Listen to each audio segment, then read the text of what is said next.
The $15 contract. The heat came off Route 41 in waves that made the asphalt shimmer like water that wasn't there. Ray Mitchell had been riding since dawn, and by the time he spotted the diner sign Dottie's hand-painted letters on weather-beaten wood, his throat was dust and his back was telling him stories about age he didn't want to hear. He wasn't planning to stop. None of them were. But Hector called it out over the engine noise, and when 6 motorcycles want coffee in 103-degree Texas June, you don't argue with want. You find a place that has air conditioning and you sit in it until your spine remembers what upright feels like. They rolled in loud. That's what 7 Harleys do. They don't arrive, they announce. The sound bounced off the diner's cinder block walls and the empty lot and the long flat nothing of scrub brush that stretched in every direction until it hit horizon. Ray was last to park, always was. He liked the 30 seconds between shutting down his engine and stepping into whatever came next, liked the way silence felt after hours of wind and road roar, liked watching his brothers walk ahead of him into new places while he took stock of where they'd just arrived. He pulled off his helmet, ran a hand through hair that was more gray than it used to be, sweat stuck to his skull, breathed. The air tasted like hot dirt and distant rain that wouldn't arrive for hours, maybe days. That's when he heard the footsteps, small, deliberate. The scuff of sneakers on gravel, the kind of sound a child makes when they're trying not to be heard but their shoes have other ideas. He turned his head slow. 30 years of walking into rooms where sudden movements got misread had taught him that much. She came around the corner of the diner like she'd been waiting there. Maybe she had been. 8 years old, maybe 8.5, if you were generous. Yellow t-shirt washed so many times the color had gone pale at the shoulders. Jeans with a torn knee that looked old, not fashionable. Sneakers that lit up when you stepped, one side blinking red, the other side dead. But none of that was what stopped him cold. It was her face. The right side of it was swollen in a way that made his jaw lock before his brain had fully processed the image. A bruise spread from just below her eye down across her cheekbone, deep purple bleeding into sickly yellow at the edges. Fresh enough to still be tender. Old enough that whoever did it had done it days ago and watched it develop. Her right eye was nearly shut. She was squinting through it, head tilted slightly, to compensate the way kids do when they're trying to act like pain is manageable. She walked straight toward him, not hesitant, not the way children approach strangers with all that built-in caution. She walked like she'd already made her decision and was simply executing the necessary steps. Her hands were clasped in front of her fingers, pressing into each other, and even from 10 feet away, he could see they were shaking. Ray didn't move. He just watched her come. She stopped about 3 feet from him, looked up.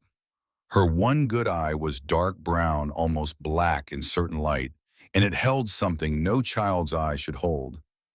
Not fear exactly, something older than fear, something that had already walked through fear and come out the other side operating on necessity alone. They looked at each other for a moment that felt longer than it was. Then she unclenched her hands and held out what she was carrying. Money, crumpled bills and coins. He could see quarters, mostly maybe a dime. She held it all pressed together in both palms like she was afraid it might escape. "I need to hire you," she said. Her voice was steadier than her hands. That was the thing that cut through everything else. The voice was doing work the rest of her couldn't quite manage, holding the line, keeping things from collapse. Ray looked at the money, looked at her face, looked at the money again. "Hire me," he repeated, not a question, testing the weight of the word. "Yes, sir." She nodded once sharp, decisive. "I know what you are. I've seen your kind before. My friend Tommy's uncle is one of you, and Tommy said you all look out for people when it matters. So I need you to look out for my mom." Something moved in Ray's chest. Not emotion yet, not the full weight of it. More like the warning signal before the real thing arrives.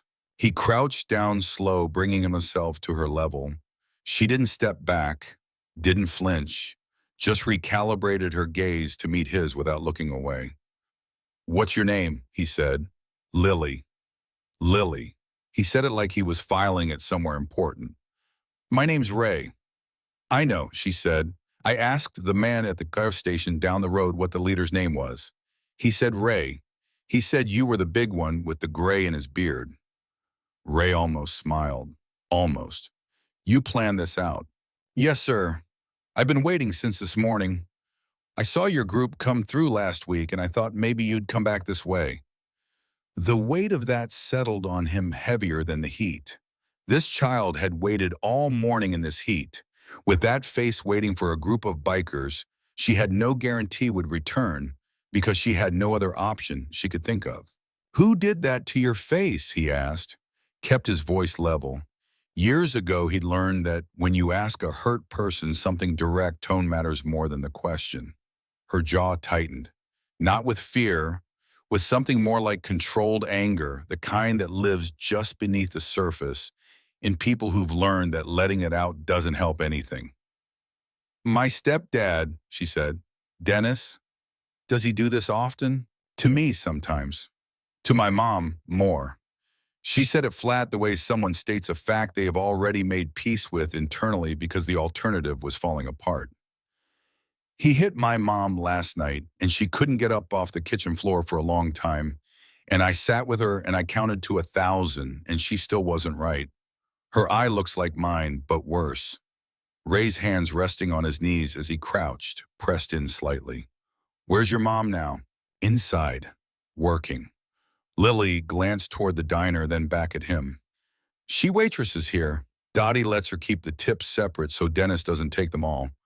But Dennis knows where she works. He's coming to pick us up at 4 o'clock, and he's been drinking since this morning. I could smell it on him before I left.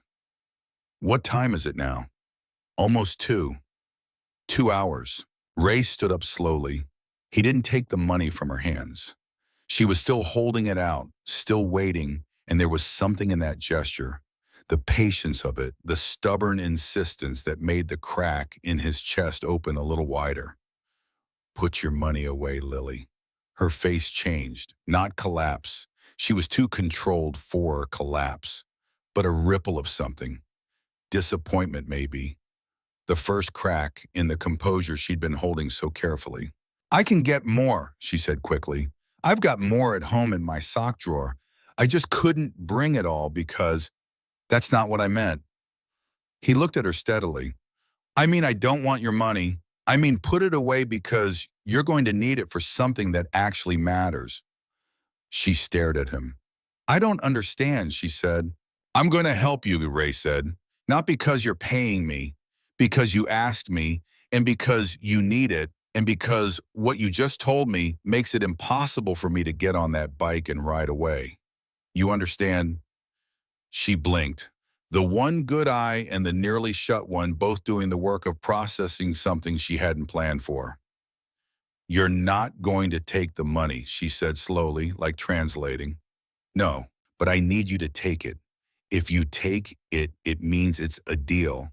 It means you have to do it. If you don't take it, you can just... She stopped herself, looked away for a second at the ground, at her broken sneaker light, still blinking. When she looked back up, the controlled anger was doing something else now, holding something back that had the texture of tears, though none came. I can't have you just saying you'll help and then leaving. I can't. I've had people say that before. The silence between them lasted exactly long enough for Ray to understand what she wasn't saying. She'd been let down before, more than once, by people who were supposed to help and didn't, by adults who saw what was happening and looked away, by a system that had maybe been called and maybe hadn't done enough, by teachers or neighbors or someone's promises that dissolved the moment the cost of keeping them became inconvenient. She was 8 years old, and she'd already learned the specific and terrible lesson that words were cheap and people left. And she was standing here anyway, offering $15 to a man she'd never met, who lived a life most people crossed the street to avoid because she'd run out of every other option, and this was what was left. Ray held out his hand, palm up. She looked at it. If it makes it real for you, he said quietly, I'll take $1 and I'll give it back to you when this is done. But I want you to know I would help you either way. That's not about the money. That's just about what kind of man I am. Something shifted in her expression. The guardedness didn't go away. It wouldn't not that easily, and Ray didn't expect it to. But something underneath it moved. She peeled $1 from the stack and placed it in his palm. He closed his fingers around it. Deal, he said. Deal, she said. And then for just a moment, one small, unguarded moment that she probably didn't even know she was having, the composure cracked, and she looked exactly like what she was. A little girl, 8 years old, exhausted and scared and relieved in a way that made her whole body seem to sag slightly, like a knot finally coming loose. You should probably know, Ray said, straightening up, that there are 6 other men in there who are going to want to hear this story. She looked at the diner door. Are they like you? Some of them, he said. All of them today, I think. He led her inside. The interior of Dottie's was what it always was. Booths along the walls, stools at the counter ceiling fan, turning slow enough that it was more gesture than function. The smell of coffee and grease soaked into the walls over decades until it was just part of what the air was made of. His brothers were spread across 2 booths, menus open, Hector already deep into a conversation with the waitress about the pie situation. The waitress wasn't Claire. He'd figure that out in a moment. But he noticed something else first. The way the energy in the room shifted when he walked in with Lily beside him. One by one, his brothers looked up. Hector mid-sentence. Big Dave with his coffee cup halfway to his mouth. Tomas folding his menu. And each of them in the order they registered the scene. This grizzled road veteran of a man and this tiny bruised little girl walking beside him like they had an appointment. Each of them went still in exactly the same way. The way people go still when they see something they know without being told is going to matter. Hey, Ray said to the room, unnecessarily. Nobody responded. They were all looking at Lily. Lily, to her credit, looked back at all of them without flinching. This is Lily, Ray said. She just hired me. Hector set his coffee cup down. She hired you $1 binding contract. What's the job? Big Dave asked. His voice was low, cautious. His eyes on Lily's face, the bruise specifically, which in the fluorescent light of the diner was even more visible, even more precisely wrong, in the way that injuries to children are always precisely wrong, always a violence against the natural order of things. Her stepdad's coming to pick up her and her mom in about 2 hours, Ray said. He's been drinking since morning. He did that to her face, and he did worse to her mom last night. The silence in the diner had a particular quality now. Not the comfortable silence of a slow afternoon. Something else. Something pressurized. Tomas spoke first. He was the quietest of them, usually the one who watched more than talked, and when he spoke, it counted. Is the mom here? She works here, Lily spoke up. Her voice was steady again, recovered. She's in the back. She doesn't know I came out to talk to you. She'd be upset. Why? Hector asked, not unkindly. Because she'd be scared it would make things worse. Lily's jaw tightened again with that particular controlled anger. She always thinks if she doesn't make it a big deal, Dennis will calm down. But he doesn't calm down. He just waits until there's no one around, and then he's worse than before. The words fell into the room with a weight everyone there recognized. These were not men who'd lived sheltered lives. They'd seen the world at its most unfiltered, and every single one of them recognized what Lily was describing. The specific and suffocating logic of an abusive household. The way victims learn to make themselves small and quiet and invisible in hopes the storm passes. The way that strategy never ever actually works. Big Dave put both hands flat on the table. So he's coming here, he said slowly. A man who's been drinking all day to pick up a woman and a child in a public place. At 4 o'clock, Lily confirmed. And you thought the best people to handle that, Hector said slowly, were us. Lily looked at him with that one clear eye and said, without any irony, without any awareness of how remarkable the statement was, you were the only ones I knew who wouldn't be scared of him. The look that passed between the men at that table was not a look that needed translating. It was the look of people who had just been handed something that rearranged in a quiet but permanent way the priorities of the next few hours. Ray pulled up a chair beside the booth and gestured for Lily to sit. She did, perching on the edge of it with her back very straight, her hands folded in her lap, her crumpled $14 and change back in her pocket. "Tell me about Dennis," Ray said. "Tell me everything." She did. She talked for almost 20 minutes. The men ordered food because they needed to stay and needed a reason to stay, and because Lily needed to see them settling and committing. And they listened. And as Lily talked, the picture assembled itself piece by piece the way pictures always do when someone's telling the truth. Not in a clean line, but in fragments, in doubling backs, in details that seem small until they're next to each other, and then they're not small at all. Dennis Pruitt was 43 years old. He'd been with Lily's mom, Claire, for 4 years, married for 2. He worked at a machine shop outside of town and worked competently. Showed up on time, was regarded by his coworkers as a guy who kept to himself but seemed solid enough. The face he showed the world was assembled carefully and maintained with the specific and obsessive discipline of a man who knows exactly what he's hiding. "He's smart," Lily said, and there was something almost bitter in the way she said it. The bitterness of someone who's been outmaneuvered repeatedly and understands exactly how. "He never does it where people can see. He never leaves marks on your face unless he's really out of control like lately. Usually it's where your clothes cover. He knows about that stuff. He knows what people look for." "Has your mom tried to leave?" Big Dave asked. Lily's expression went through something complicated and arrived somewhere tired. "4 times. Twice she went to her aunt's house. He came there both times and there was so much yelling, and one time he put a hole in the wall and her aunt told her she couldn't come back because of her kids. Once she went to a shelter, but she had to leave her car behind and she didn't have a way to get to work and she lost the job she had then. And once she tried to just go to the motel with me for a week and save up money, but he..." She stopped, started again. "He has a way of finding out things. She doesn't know how. She thinks maybe he looks at her phone. We can't prove it." "Is there a police report?" Thomas asked. "There's 2 from 2 years ago. Nothing happened. Dennis told them she fell. She didn't fight it because he told her what would happen if she did."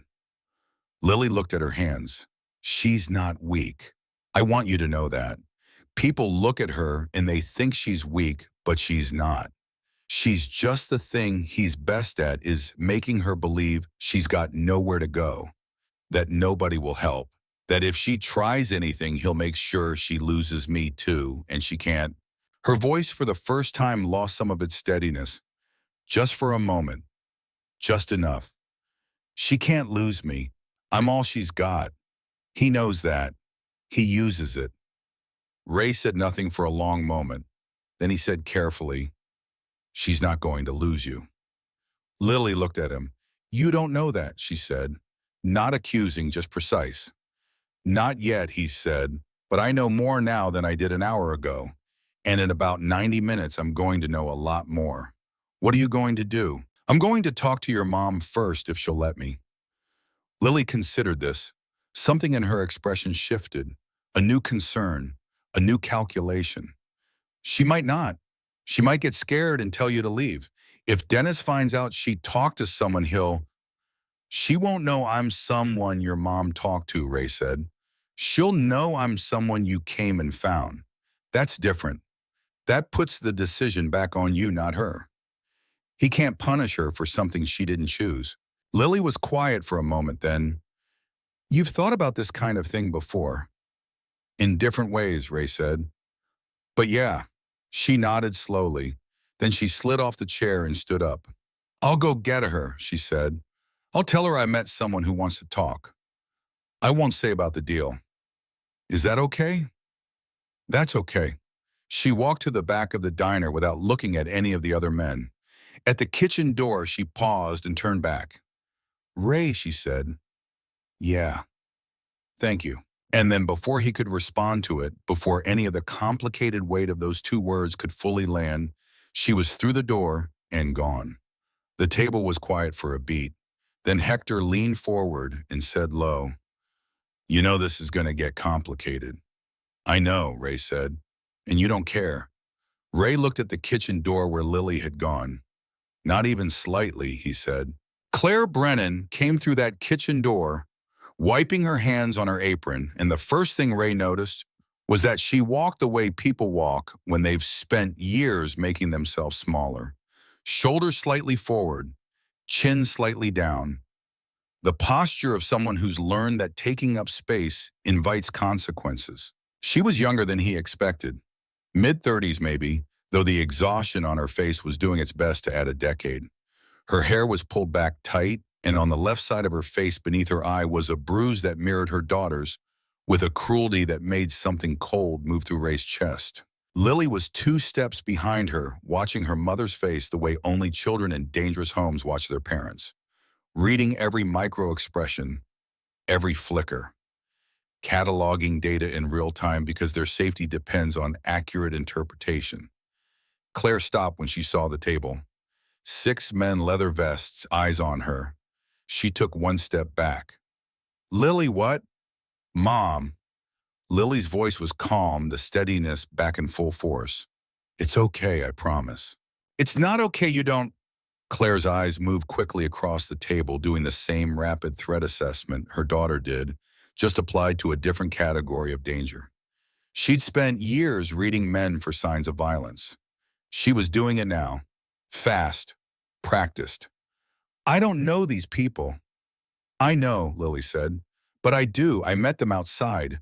The one in the middle is Ray. He's the one I told you I wanted to talk to. Claire looked at Lily, then at Ray, then back at Lily. You didn't tell me you wanted to talk to anyone. You said you met someone. I met Ray, Lily said patiently. He's someone. The specific and painful logic of a child. Even in the middle of the tension filling the space between the kitchen door and the table, Big Dave made a sound that was almost a laugh before he caught it and killed it. Ray stood up, slowly, deliberately making every movement readable, non-threatening, telegraphing intention the way you would around a spooked animal, except that framing was wrong, and he knew it because this woman wasn't an animal. She was a human being who'd been trained by years of specific and targeted abuse to register any sudden movement as a precursor to pain. Mrs. Brennan, he said, my name's Ray Mitchell. I'm not going to sell you anything. I'm not going to ask you for anything, and I'm not going to tell you what to do. I just want to talk. You can leave any time you want. She looked at him, really looked at him. The gray in his beard, the lines in his face, the hands that were large and could clearly do damage, but were hanging loose and open at his sides right now. Lily came to you, she said. It wasn't quite a question. Yes. Why? It wasn't a question either. It was the real version of it. Not asking why logistically, but asking why he was the person her daughter had decided to trust. Why her 8-year-old had walked up to a stranger with a bruised face and whatever she had in her pocket and made a deal. I think Ray said carefully, you'd have to ask her, but the reason I'm still here is because she told me some things that made leaving impossible. Claire's jaw tightened. She looked at Lily with an expression that held genuine fear in it. Lily, what did you tell him? The truth, Lily said. Lily. Mom. And the child's voice was gentle now. Not the controlled anger steadiness from before, but genuinely gentle with a tenderness in it that was almost unbearable to hear from someone so small. You're not in trouble. You didn't do anything wrong. I did it. Me. So if anyone's in trouble, it's me, and I decided that was okay. Claire pressed her lips together. Her eyes went bright for a moment, that particular brightness that happens just before tears the body's warning signal, and then she controlled it. Controlled it with the same practiced efficiency her daughter had shown, and Ray understood in that moment exactly where Lily had learned it. Sit down with us, he said to Claire. Please, you don't have to. She stood in the middle of the room for another moment. Then she pulled out the chair across from Ray and sat down on the edge of it the same way Lily had.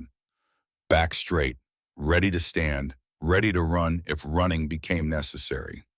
Lily came around and sat beside her and put one small hand on her mother's arm, and Claire's hand came up and covered it automatically, protectively, and held it. Dennis is coming at 4, Ray said. Claire's breath caught, just slightly, just enough. I know, she said. He's been drinking. He called me at noon. Her voice was flat now, the flatness of someone managing information that frightens them by refusing to give it any space. He does that sometimes. Calls when she stopped, looked at her hands. I was going to try to get out before 4, take Lily walk to the gas station, call my cousin Renee, but he took my phone this morning and I can't use the diner phone because Carol's been. She stopped again, started differently. I was going to figure something out. You've been figuring something out for 4 years, Ray said. Not accusatory, just true. And because it was just true and not an accusation, it landed differently than she expected it to, and her composure shifted for just a second. Yes, she said, very quietly. You're tired. The word hit her somewhere she wasn't guarded for. She looked up at him, and in her eyes past the weariness and the threat assessment and all the armor she'd built up there was something raw and exhausted and real. I'm so tired, she said. And then as if the admission had cost her something she'd been saving, she pressed her lips together hard and looked away. Lily's hand tightened on her mother's arm. Tomas leaned forward then, elbows on the table, his voice quiet and direct. Claire, I want to ask you something and I want you to think about it before you answer. Not because I'm trying to pressure you, but because it matters. Does Dennis know anyone locally? Anyone connected law enforcement officials? Anyone who's helped him avoid consequences before? Claire looked at him slowly. His cousin is a deputy, she said. Jim Pruitt. He was the one who took the report 2 years ago. She paused. Both times, the quiet at the table had a new texture to it. Both reports, Ray said. Jim Pruitt took both. Yes, she seemed to hear in the repetition what it implied. I didn't put that together until after the second time, when nothing happened either time, when Dennis came home that night laughing. Ray looked at Tomas. Tomas looked back at him. A full conversation passed between them in half a second. Okay, Ray said, and his voice had shifted. Still calm, but there was something underneath it now. Something with more steel in it, more certainty. Here's what I want to do, and again, you're in charge of this. You make the call, but I want you to hear it first. Claire nodded once. We stay here until 4, all of us. When Dennis arrives, I talk to him. Not about police reports, not about cousins who are deputies, not about anything that gives him a lever to use later. I talk to him man to man in a parking lot in front of witnesses, and I tell him clearly that today is the last day he comes near you and Lily, that you're leaving, that you have people now, and that the calculus of continuing to do what he's been doing has permanently changed. Claire was already shaking her head. He won't listen. You don't know him. When he's been drinking, he doesn't listen to anyone. He'll escalate. He'll make a scene, and then tonight after you're gone, we're not going anywhere tonight, Ray said. She stopped. I've got a brother in Beaumont who runs a halfway house for women in exactly your situation. Ray continued. He's got 2 empty rooms right now. It's safe. It's off-grid enough that someone would have to know where to look, and it's got resources. Legal help, job placement, the whole thing, not perfect. Nothing's perfect, but it's real and it's available today. Claire stared at him. Tonight, she said. Tonight if you want it. The silence stretched, and inside that silence, something was happening on Claire's face. Something complicated and fragile and enormous. The specific internal landscape of a person who's been told for years that there is no exit, that the doors are all locked, that wanting out is itself a kind of weakness, and who is now sitting across from a stranger who's telling her that one of those doors is open. The difficulty was not deciding to go through it. The difficulty was believing it was real, believing it wouldn't close the moment she reached for it. He'll find us, she said. Maybe he'll try. You can't just, she shook her head. You can't promise that. You don't live here. You'll leave and he'll, Claire. Ray's voice was steady, deliberate. Look at me. She looked at him. I'm not asking you to trust the world. The world has earned exactly the amount of trust you're giving it right now, which isn't much, and that's fair. I'm asking you to trust the next 2 hours. That's it. Can you do 2 hours? She was quiet for a long moment. Then Lily, who had been sitting still and silent during all of this, said without looking up from the table, "Mom, he took my dollar." Claire blinked, looked at her daughter. "What?" "I gave him $1. It's a deal. He has to help us now." Lily looked up, and in her expression was something almost fiercely simple. The particular clarity of a child who's decided that the adults around her are overcomplicating something that, at its core, is not complicated. "He already said yes. I already did the hard part. You just have to let him." The sound Claire made was not quite a laugh and not quite a sob, and was entirely its own thing. The sound of a person at the end of something long and terrible, fighting against all expectation that the end has a door in it.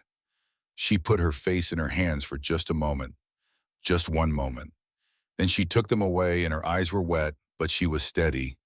2 hours, she said. 2 hours, Ray said. What happened in the next 90 minutes was the particular kind of busy that looks like calm on the outside. Hector made a phone call stepping outside, keeping his voice low to Ray's brother in Beaumont. Big Dave sat with Claire and Lily in the corner booth, the two of them talking quietly. Dave mostly listening in the way he was good at, which was listening like he had nowhere else to be, and nothing more important to do, which in that moment was true. Tomas got the name of Claire's cousin Renee and tracked her down through 3 phone calls and a lot of patience because Renee needed to hear Claire's voice before she'd believe any of it. And once she did, she needed to cry for about 4 minutes before she pulled herself together and said she'd been waiting for this call for 2 years. Claire held the borrowed phone with both hands and said, "I know, Renee. I know." And then she had to hand it back before she lost her composure completely. Ray stood by the window. He'd done enough, said enough for now. The thing he'd learned over years of situations that required him to be the one standing steady in the middle of chaos was that there was a moment when you step back and let what you'd set in motion continue on its own momentum. Step back too early and it collapsed. Step back too late and you became a crutch. This felt like the right moment. He thought about Lily.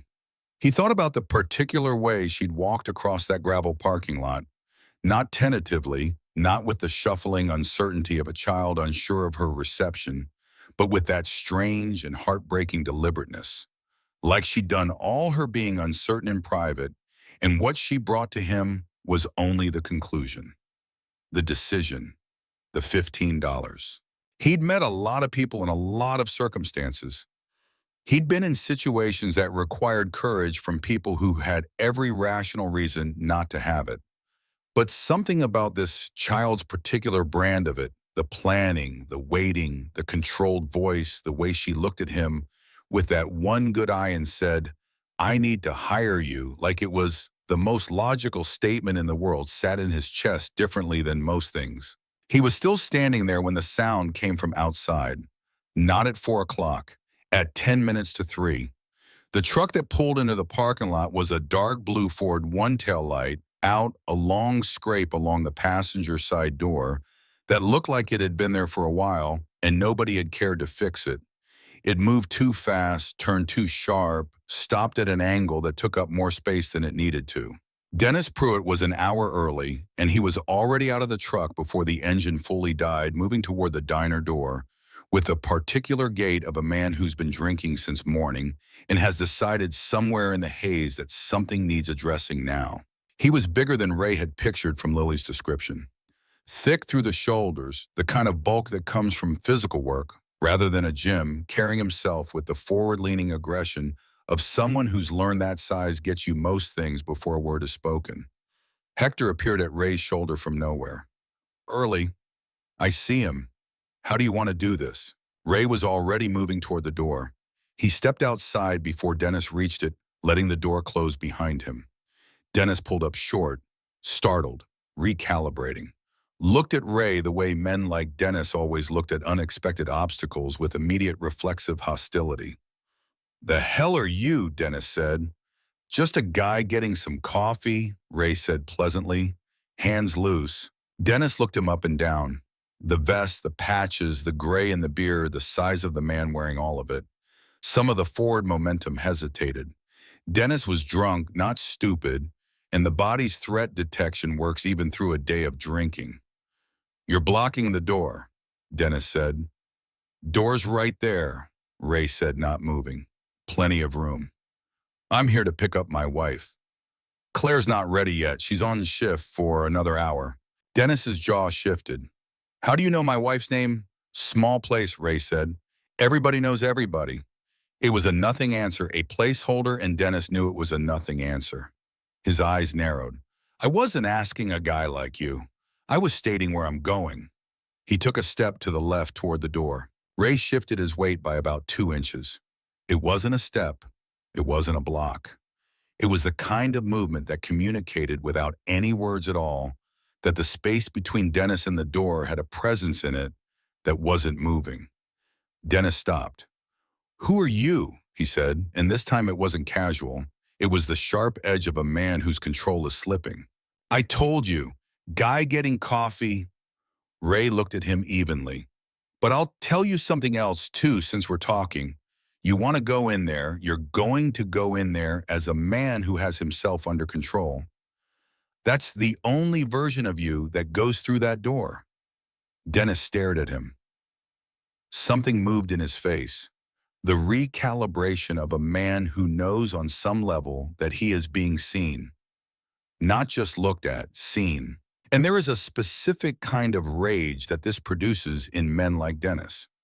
Men who have built their entire operation on being the only one in the room who sees clearly, who knows what's actually happening, who holds all the information. Being seen dismantles something essential in that architecture. "You have no idea," Dennis said low and tight, "what you are getting into." "Maybe not," Ray said. "But I know what you've been doing. I know what her face looks like. And I know what your daughter's face looks like. And I know you were drinking before 9 o'clock this morning.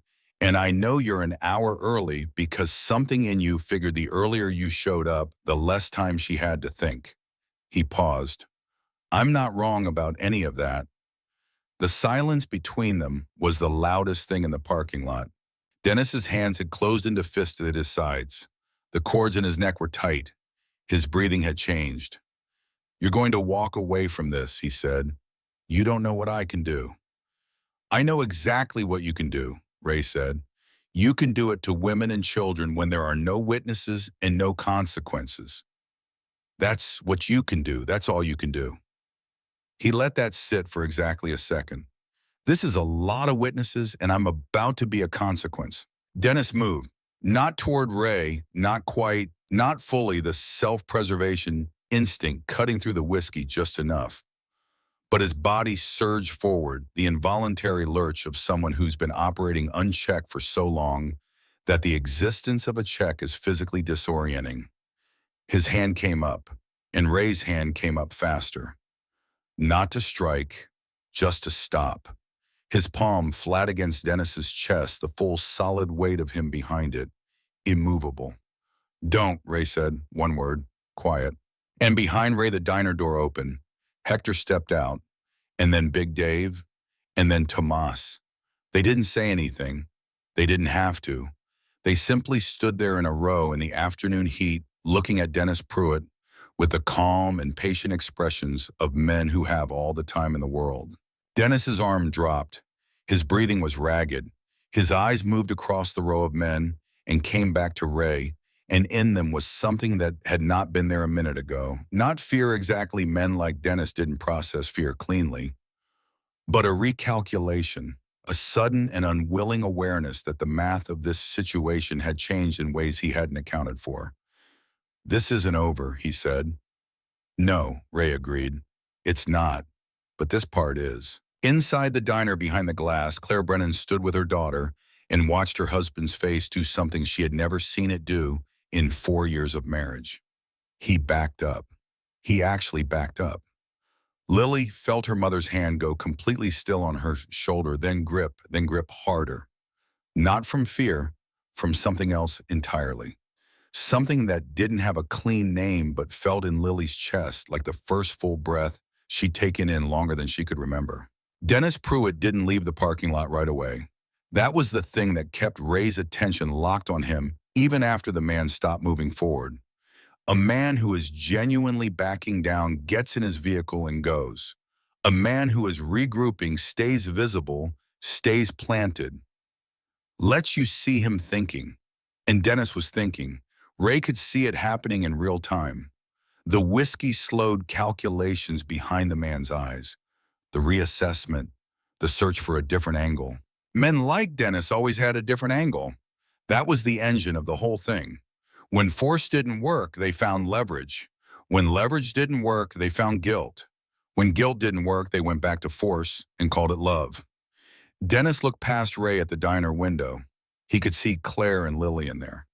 Ray knew that without turning around, knew it the way you know when someone's gaze passes over your shoulder and lands on something behind you. Something changed in Dennis's face. Not softening, nothing that clean, but a shift in strategy. He reached up and rubbed his jaw with one hand, and when he looked back at Ray, the hostility had been dialed down one notch and replaced with something that wanted to look like reason. "Look," Dennis said, "I don't know what she told you, but you're only hearing one side." "I'm hearing the side with the bruises on it," Ray said. "She falls. She's always been clumsy since before I—" "Don't," Ray said. The word was quiet and absolute. Dennis's mouth closed. "I've had this conversation before," Ray said, "with men who were better at it than you. Don't run the script. It won't work here, and it wastes both our time." He took one step forward, bringing himself into the range where there was no question about whether Dennis could hear him clearly. "Here's what's happening. Claire and Lily are going to walk out of that diner in about 45 minutes. They're going to get into a vehicle that isn't yours. They're going to go somewhere you don't know about. And that's going to be the end of your ability to put your hands on either of them. That's the only thing happening today." Dennis stared at him. The calculation was still running behind his eyes, but something else was running alongside it now. The first real tremor of the thing men like Dennis almost never had to feel, which was a sickening awareness that someone else controlled the outcome of this situation. That he was not, for the first time in a very long time, the most dangerous thing in the room. "She's my wife," he said, and his voice had gone oddly tight, almost strangled. "She won't be for long," Ray said. "And you know it. You've known it for a while.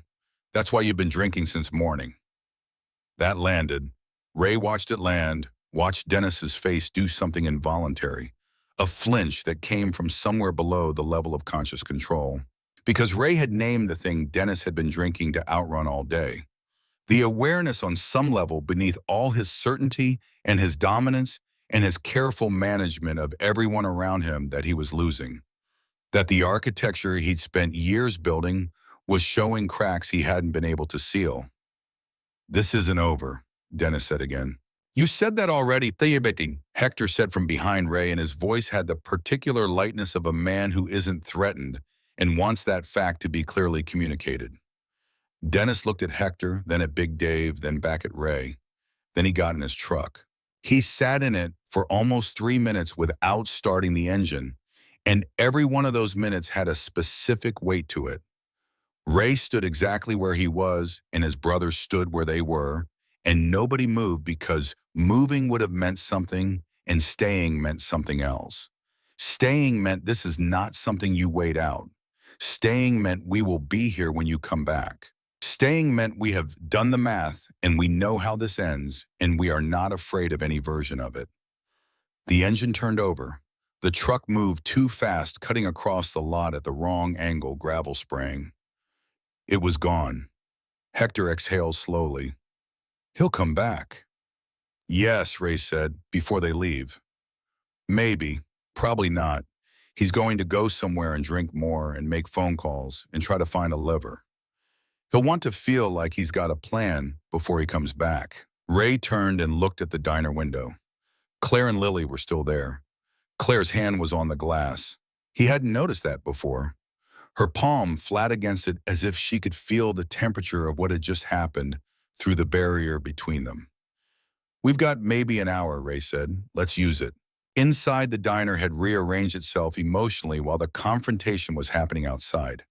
Carol, the owner, a woman in her 60s who had said exactly 4 words since Ray's group arrived and had apparently decided to renegotiate that position, was standing behind the counter with her arms crossed and an expression on her face that said she had been watching from the moment Dennis's truck pulled in and had formed a complete and unambiguous opinion about everything. "He's gone?" she asked as Ray came through the door.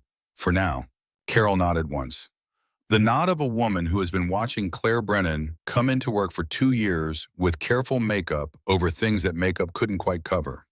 Who has been keeping tip money separate without being asked because she understood the mechanics of the situation without needing it explained. Who has been waiting for something to change and has now watched something change and is ready to help without any more preamble than that. "I've got a number," Carol said. "A woman who does this helps women get out. She's local. I've had it in my wallet for 3 months." She pulled a folded piece of paper from her apron pocket and set it on the counter. "I've been waiting for the right moment to give it to Claire, but there wasn't ever a moment where she felt safe enough to hear it." Ray looked at the paper, then at Carol. "Why didn't you call anyone?" he asked, not accusatory. He genuinely wanted to understand. Carol's expression shifted into something that held considerable weight. "I called once, a year and a half ago. 2 deputies came. One of them was Jim Pruitt." She pressed her lips together. "That was the last time I called." The piece of paper sat on the counter between them. Ray picked it up. But there was something else Carol wanted to say. She reached under the counter and pulled out her phone, unlocked it, scrolled through photos with the careful deliberateness of someone who has kept a secret for a long time and is finally ready to let it out. "I took these," she said quietly, turning the phone so Ray could see, "over the last 2 years, every time Claire came in with something new. A bruise, a cut, a limp she tried to hide. I told her I was showing her pictures of my grandkids, but I was taking pictures of her, dates and times, all of it." Ray looked at the phone, image after image.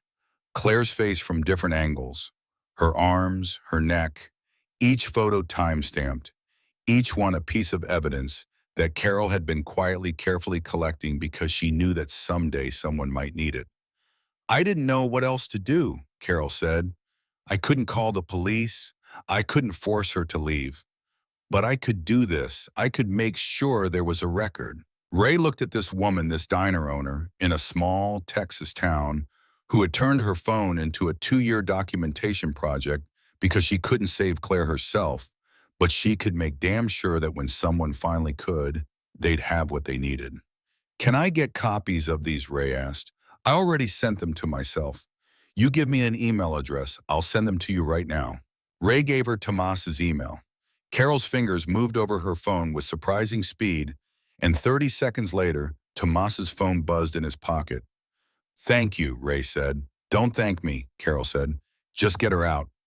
Claire was in the corner booth with Lily, and when Ray came and sat across from them, he put the paper on the table between them.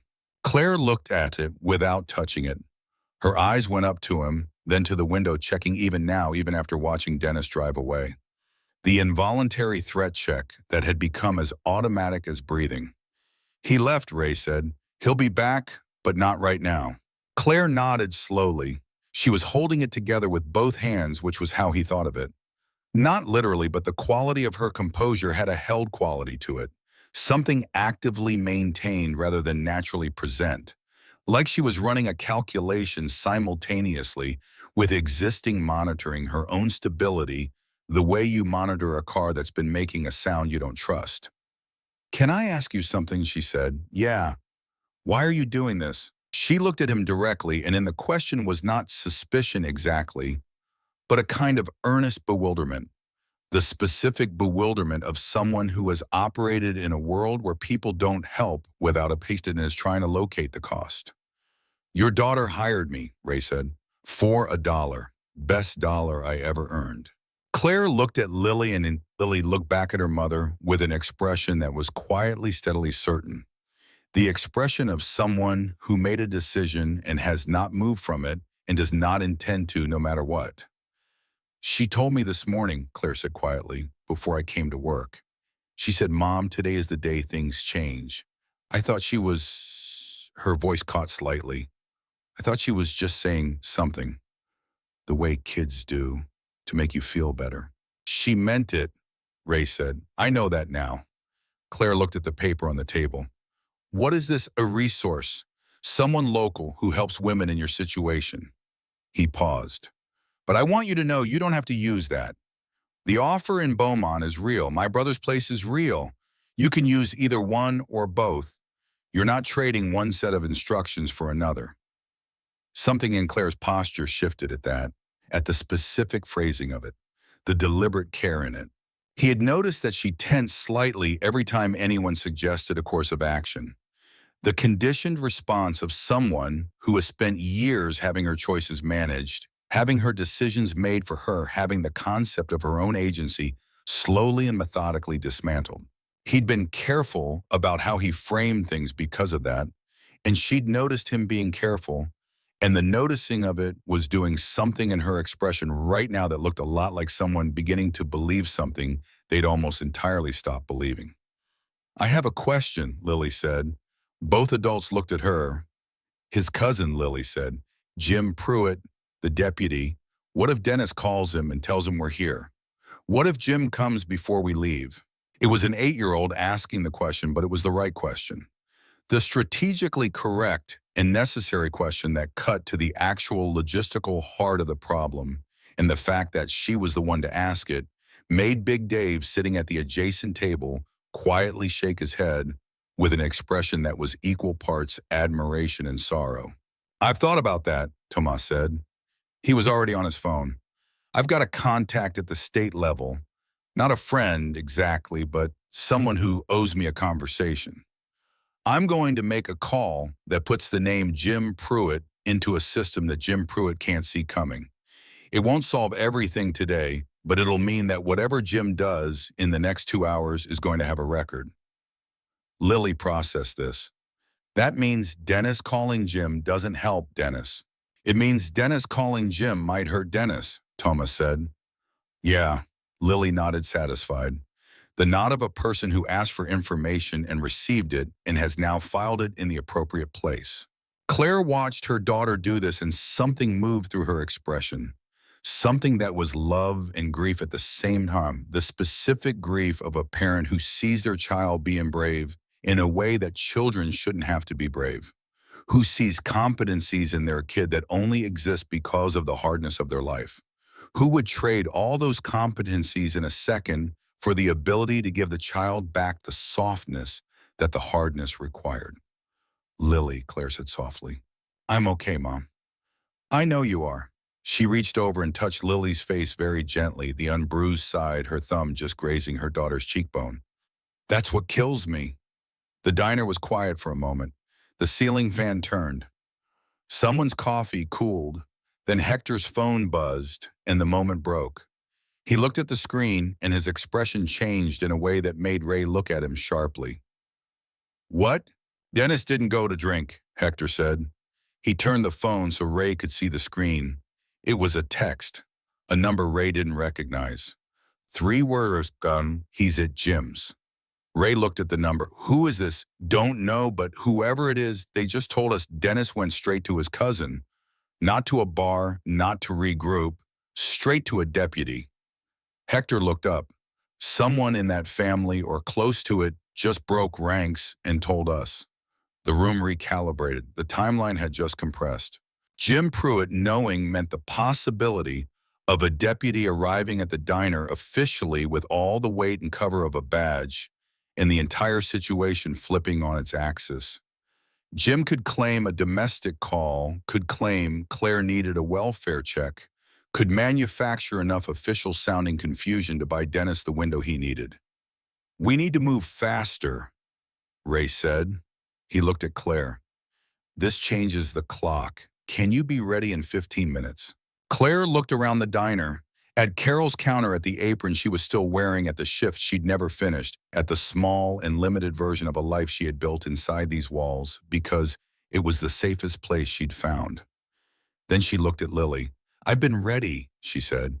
I've been ready for 2 years. I just needed... She stopped. 15 minutes. Yes.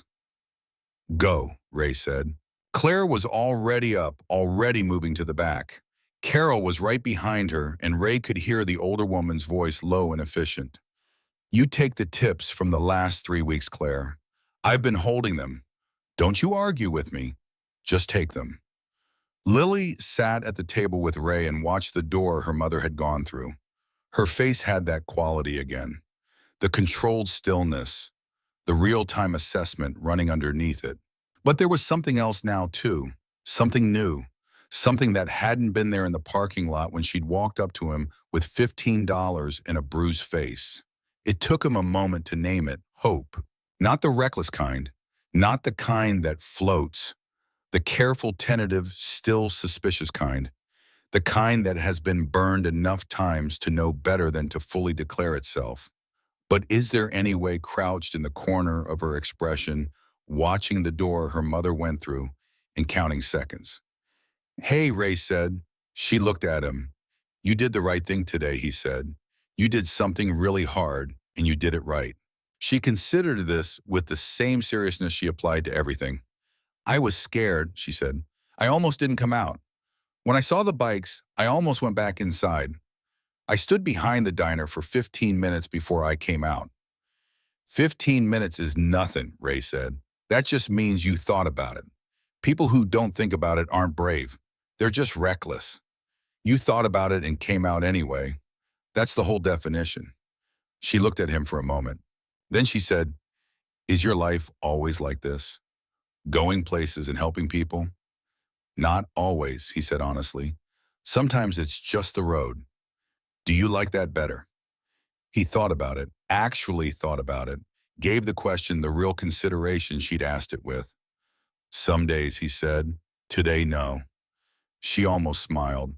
The corner of her mouth moved, almost. Then the back door of the diner opened hard, and Claire came through it fast, a bag on her shoulder, her apron gone. Carol, right behind her, pressing a white envelope into her hands and saying, take it, Claire. I mean it. And Claire was crying. Not loudly, just the tears running fast and quiet down her face. The tears of a woman who has been given something she didn't know how to ask for, by a person she didn't know had been saving it for her. And then Hector was at the front window, his voice sharp and low. Ray? Ray was already turning. A deputy's cruiser had just turned into the parking lot, not Jim Pruitt's personal vehicle. A cruiser, official. Light bar on top, not running, but there. The car parked deliberately, taking its time, which was its own kind of message. Deliberate slowness as authority. The performance of having all the time in the world because the badge gives you that. The deputy who stepped out was in his 40s, heavier than the badge photo Ray had mentally constructed from Lily's description, with the careful walk of a man who has thought about how he's going to play this before he got here. Jim Pruitt. He looked at the line of motorcycles. He looked at Ray and his brothers. He looked through the diner window without making it obvious he was looking, and Ray watched him absorb the information. Claire, the bag on her shoulder, the envelope in her hands, Lily standing beside her. Jim's jaw moved slightly. He walked toward Ray. Afternoon, he said. His voice had the particular studied neutrality of law enforcement. All the texture sanded off it. Understand there was a disturbance here. Afternoon, Ray said. I don't know about a disturbance. We stopped for coffee. I got a call that some men were harassing a local resident in this parking lot. Man came in hot about an hour early to pick up his wife, Ray said. We were in the lot. Nothing happened. Jim looked at him steadily. I'm going to need to speak with Claire Brennan. I think Claire's got a few minutes, Ray said. She might have a few things she'd like to say to a deputy herself, actually, including about some reports she filed, about injuries, reports that got handled by a family member of the man she was filing them against. Jim's expression didn't change, but something behind it did. The studied neutrality was being held in place now by visible effort, the same way a man holds a door closed when someone is pushing on the other side. That's a serious accusation, Jim said. Yes, Ray said, it is. And I want you to know, Deputy, that I have a contact at the state attorney's office who received a full briefing on those reports 40 minutes ago, including the case numbers, including the responding officer's name." He paused. Both times, Jim Pruitt stood very still. And behind Ray inside the diner, Tomas held his phone up slightly so the screen was visible through the glass. The call log showing a number with a 512 area code. Austin, state capital. Timestamp 42 minutes ago. Jim looked at the phone, then at Ray, and something in the careful architecture of his expression developed a crack that hadn't been there when he walked across the lot. "I'm just here to do a welfare check," he said. "Claire's welfare is excellent," Ray said, "getting better by the minute." The silence between them had the quality of two men who understand each other completely and have just finished the preliminary phase of something that isn't over. Jim knew it. Ray knew it. The difference was Ray didn't need it to be over today. He just needed today. "She's free to go wherever she wants," Jim said finally. "I know she is," Ray said. Jim held Ray's gaze for another 3 seconds, then turned, walked back to his cruiser, got in, and did not leave right away. Sat there, engine running, making sure everyone knew he was still there. Ray walked back into the diner without looking at the cruiser. Claire met his eyes the moment he came through the door, and he could see the question in her face. The fear, the fragile hope, the exhausting cycle of those two things trading places. "We're good," he said. "You ready?" Claire looked at Lily. Lily looked at her mother. "We're ready," Lily said. And somewhere in the parking lot, Jim Pruitt's cruiser was still idling, and Dennis Pruitt was somewhere with his phone and his anger and his sense of a world slipping beyond his grip. And the road to Beaumont was 143 miles of Route 41 in the late afternoon sun, and none of it was simple, and none of it was over. But Claire Brennan walked toward the diner door with her daughter's hand in hers, her bags on her shoulder, Carol's envelope in her pocket, and her chin up. And when she pushed through that door and the heat of the afternoon hit her face, she didn't flinch. She just kept walking. Jim Pruitt's cruiser pulled out of the diner parking lot exactly 40 seconds after Claire and Lily walked through the door. Ray counted. He had a habit of counting things that mattered, and whether Jim was leaving or repositioning mattered considerably. The cruiser turned left onto Route 41, which was the direction away from Beaumont, and also the direction toward the edge of town, where Dennis Pruitt's truck had disappeared an hour earlier. Ray filed that information and kept moving. The plan was 2 vehicles. Hector and Big Dave would ride escort on their bikes far enough back to not be obvious close enough to matter. Tomas had arranged a truck, a plain one borrowed from a man he knew in the next town over, who owed him a favor and hadn't asked a single question about why it was needed. The truck was already in the lot behind the diner, which was how Thomas operated. He had a way of solving the logistical problem before anyone else had finished identifying it. Claire and Lily were in the back seat. Ray was driving. He hadn't planned to drive. He'd planned to ride his bike and let Thomas take the wheel. But when they'd come out of the diner and Claire had looked at the borrowed truck and then at Ray with an expression that said without any words at all that she needed a face she recognized in the front seat, he'd taken the keys from Tomas without discussion. The first 10 minutes of the drive were quiet, not uncomfortable quiet, the particular quiet of people who have been through something together and are now on the other side of the hardest part, and the body's nervous system is slowly, cautiously beginning to believe that the immediate danger has passed. And the relief of that is so physical that speaking feels like more than anyone can manage yet. Lily was the one who broke it. "Are we being followed?" she asked. Ray checked the mirror. He'd been checking it every 30 seconds since they left the lot. "Not yet," he said, "not yet." Lily repeated, filing it. "You'll tell me if that changes." "I'll tell you." "Okay." She looked out the window. "Then how far is it?" "About 2.5 hours." "Is it nice where we're going?" Ray thought about his brother Marcus's place in Beaumont, the converted house on a corner lot, the paint job that was always slightly chipped, the garden in the side yard that one of the residents had started, and that had become a kind of ongoing collective project. The smell of whatever someone was cooking that drifted through the whole building in the evenings. It's good, he said. It's real. People there have been where you are, and they're further along now. Do kids stay there? Sometimes. Are there other kids there now? He thought about it honestly. I don't know for certain. I can find out. Lily nodded. She was looking out the window again, watching the world pass, and Ray could see her face in the rearview mirror. The bruised eye, the calculating stillness. And underneath it, moving slowly and carefully like something that had been underground for a long time and wasn't sure yet if it was safe to serve as something that looked like ordinary curiosity. The kind 8-year-olds have about the world. The kind that gets crushed by environments like the one she'd been living in and was apparently despite everything still alive in her. It felt important. He didn't say so. Claire had been looking at her hands in her lap since they left the diner. Ray had been aware of it in the peripheral way he was aware of everything.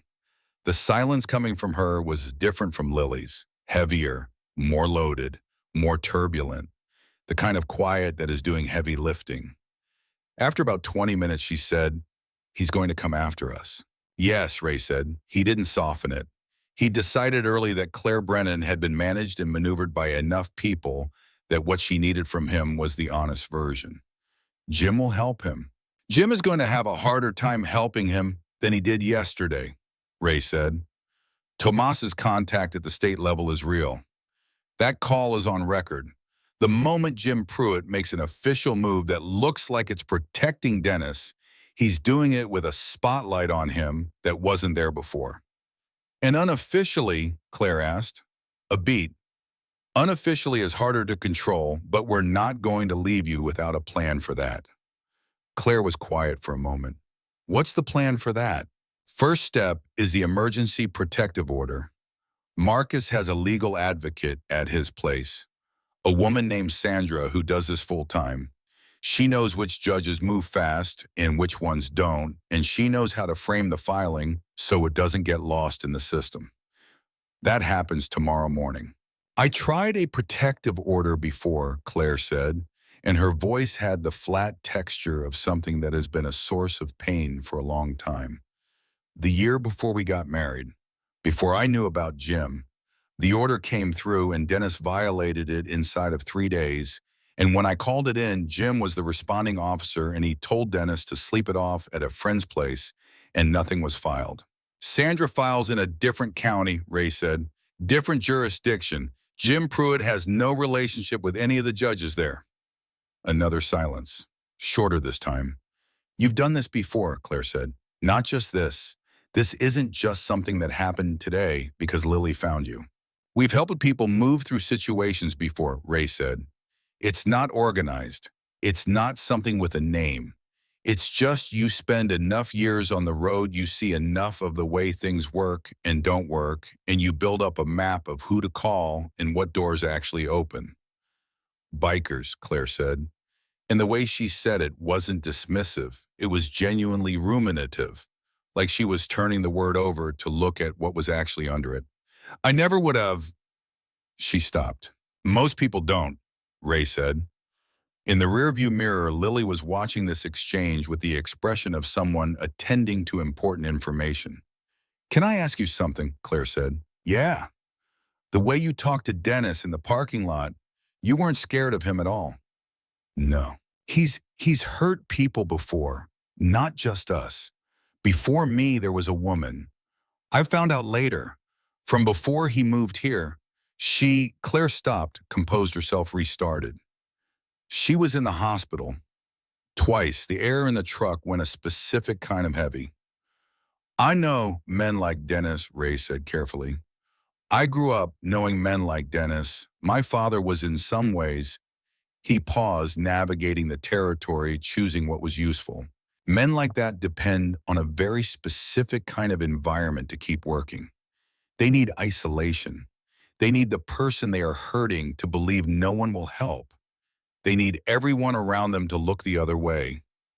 You change one of those 3 things, the whole structure shakes. You change all 3. He checked the mirror. That's what today was. Claire absorbed that, then very quietly she said, I stopped believing anyone would help. I want you to know that. I'm not saying it as an excuse. I'm saying it because I want you to understand that when she told me what she'd done, who she'd talked to, I wasn't angry. I was terrified. Not because I thought it was wrong, because I'd stopped being able to imagine that it would work. The road stretched ahead of them. The afternoon light was long and warm, casting everything gold the way late Texas sun does, and the landscape was moving past at 65 miles an hour, and nobody spoke for a little while. Then Lily said from the back seat, with the careful precision of someone making an important announcement, "I didn't stop believing it would work." Claire made a sound, small, involuntary. "I just didn't know who," Lily continued. "I knew someone had to be able to help. I just had to find the right person. It took a while to find the right person."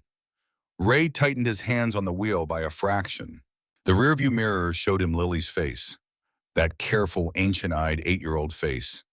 And he thought about the 15 minutes she'd said she spent behind the diner before she came out, and the morning she'd spent waiting, and whatever calculations she'd run in her head in the days or weeks before that.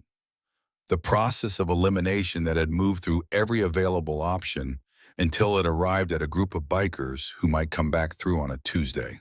His phone buzzed on the seat beside him. Hector riding behind them. One word in the text, blue. Ray's eyes went to the mirror. The road mirror this time, not the interior one.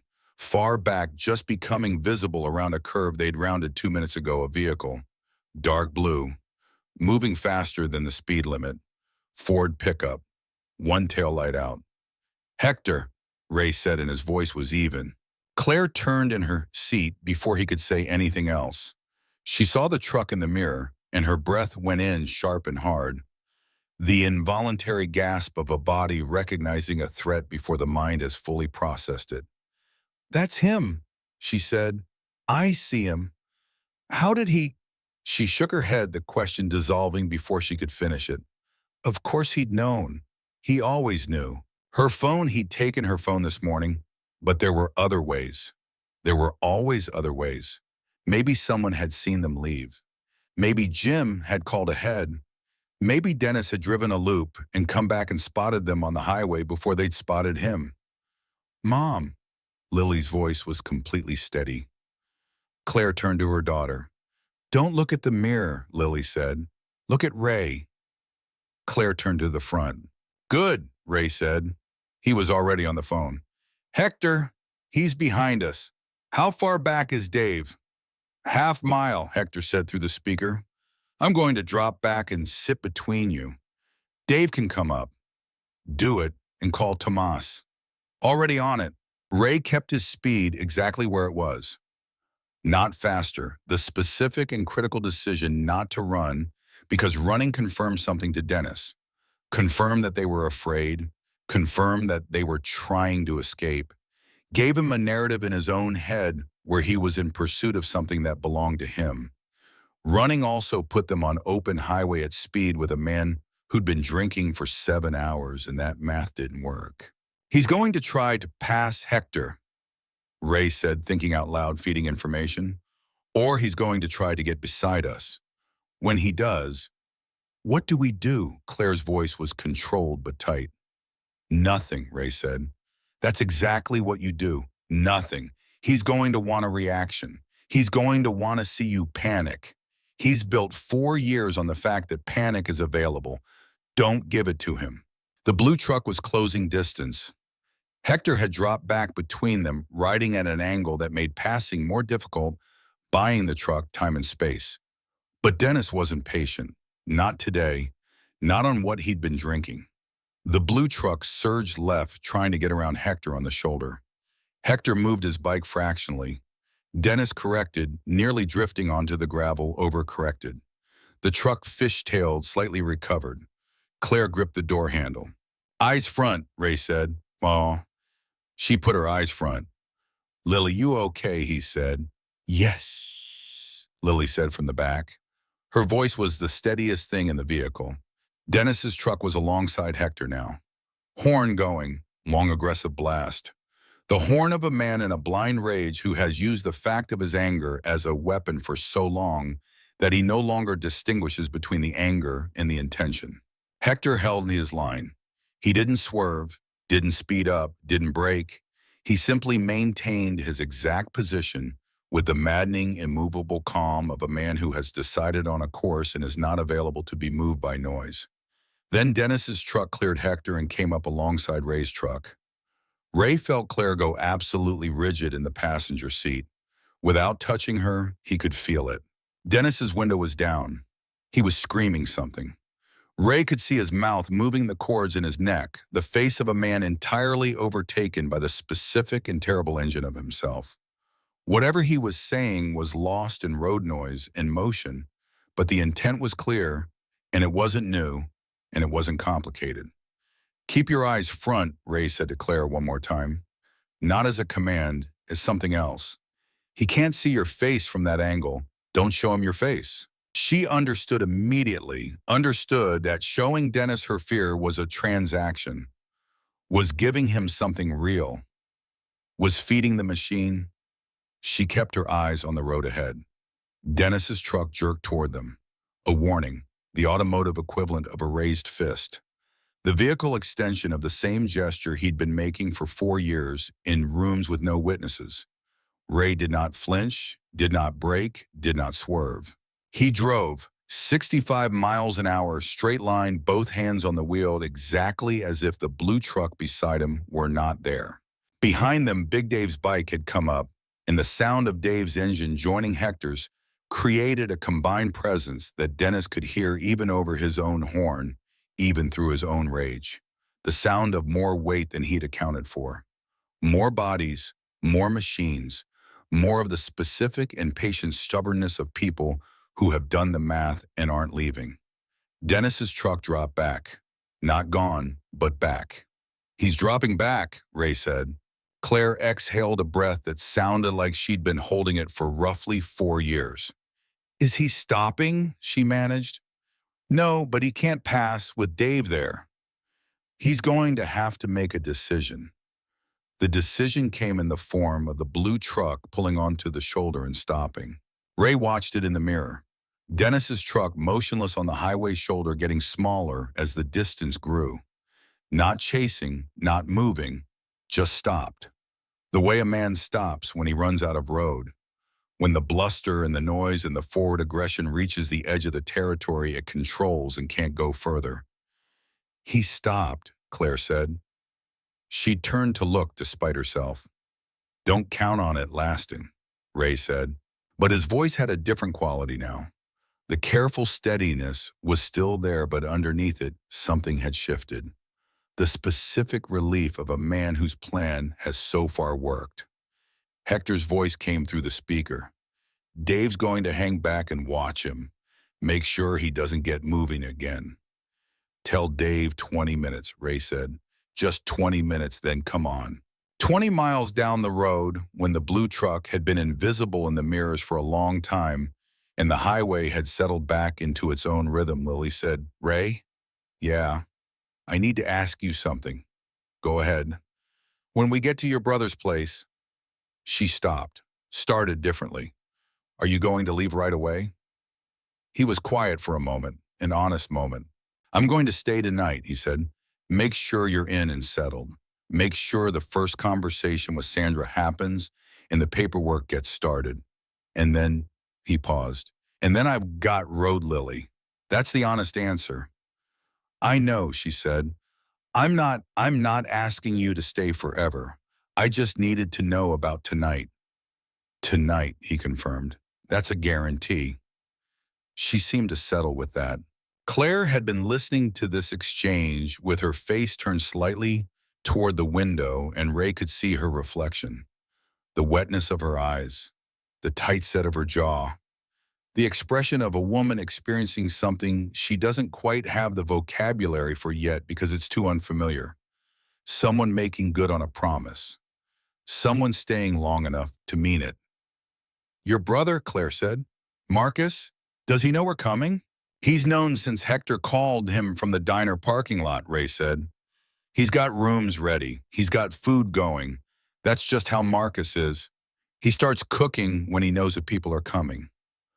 By the time we get there, the whole place is going to smell like something that makes you feel like you're supposed to be there. Claire pressed her lips together. I don't know how to. She stopped. Tried again. I don't have words for what. You don't need words, Ray said. Not today. She nodded and went quiet, and the truck moved through the late afternoon, and the road was open ahead of them, and nobody followed. For 11 minutes, Hector's text came through. Blue truck moving again. Different direction. Not highway. Ray read it and didn't say anything immediately, processed it. A different direction. Not the highway meant not following them directly, which meant Dennis had made a new calculation.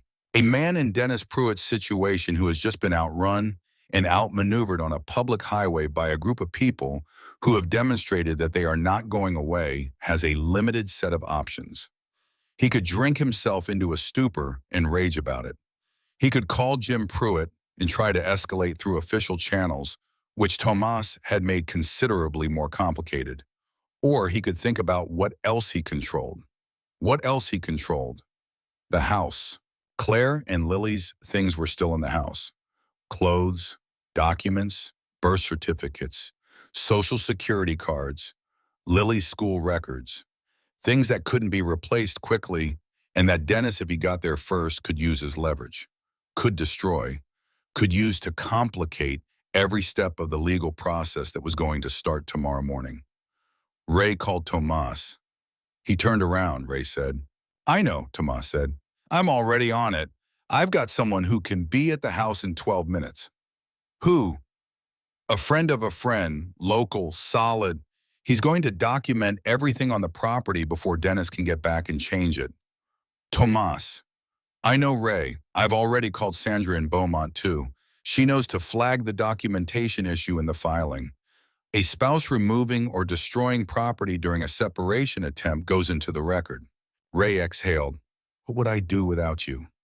Considerably less paperwork, Tomas said and hung up. Ray looked at the road, then he said, Claire. I heard, she said. Her voice was tight again. New tension threading through the exhausted relief that had been there a moment ago. He's going to the house. Someone is going to the house first. To document everything. Your thing. Lily's things. We're going to have a record. He'll destroy them anyway, Claire said.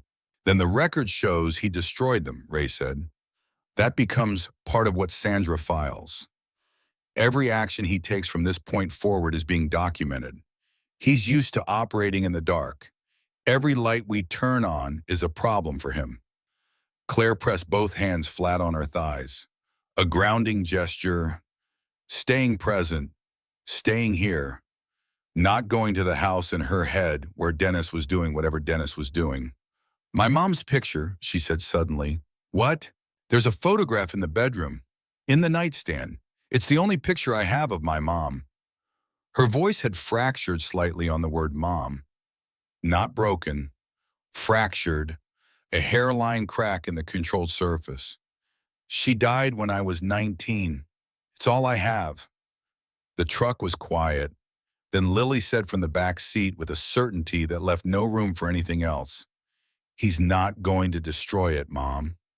Lily, you don't know. He doesn't know what's important, Lily said. He doesn't pay attention to what's important to you unless you tell him. You never told him about the picture. You were smart. You never let him know what mattered most. Claire turned to look at her daughter. The silence between them was the kind that belongs only to mothers and daughters, to people who have been in the same foxhole for years and know each other's vulnerabilities and strengths with a precision that no outsider can fully access. You're right, Claire said softly. I know I am. Iposifela said, without arrogance, just fact. Ray's phone lit up again. This time it wasn't Hector or Tomas. It was a number he didn't recognize. He almost let it go. Would have under different circumstances. But something made him answer. Mitchell, he said, a beat of silence on the other end, then a woman's voice low and careful. Are you with Claire Brennan? Ray's hand tightened on the phone. Who is this? My name is Angela Reeves. I'm Dennis Pruitt's ex-wife. Another beat. the one before Claire. The truck felt very still, suddenly, despite the 65 miles an hour. How did you get this number? Ray said.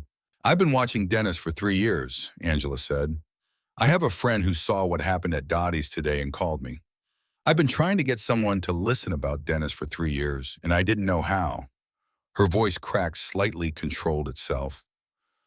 I heard there was someone finally doing something, and I have documentation. Medical records from the ER, dated photographs, statements I gave that were never properly filed, and something else.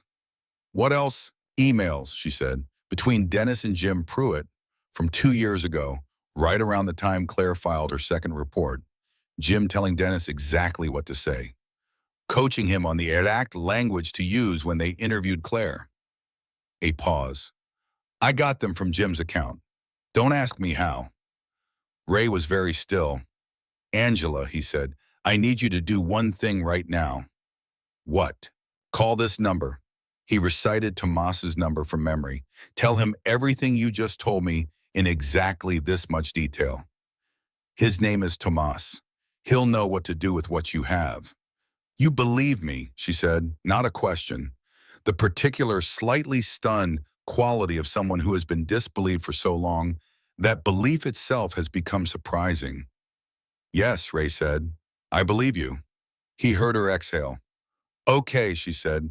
Okay, I'm calling. She hung up. Claire was looking at him. She had heard enough of the one-sided conversation to have assembled the shape of it, and the shape of it was doing something complicated to her expression. Layers of emotion moving across her face too fast to fully name, because what Angela Reeves had just described was the confirmation of something Claire had always known, but had never been able to prove. Had felt in her body for years and been told was paranoia, was sensitivity, was the unreliability of her own perception. She hadn't been wrong. She had never been wrong. That was his ex-wife, Claire said. It wasn't a question. Yes. She has proof about Jim. She has emails between Dennis and Jim about your second report, Ray said. If they are what she says they are, every official action Jim takes from this point is compromised. He knows it. The moment Tomas's contact sees those emails, Jim Pruitt becomes a problem for his department, not a resource for Dennis. Claire pressed her hand over her mouth, not crying, controlling the urge to which was its own kind of strength.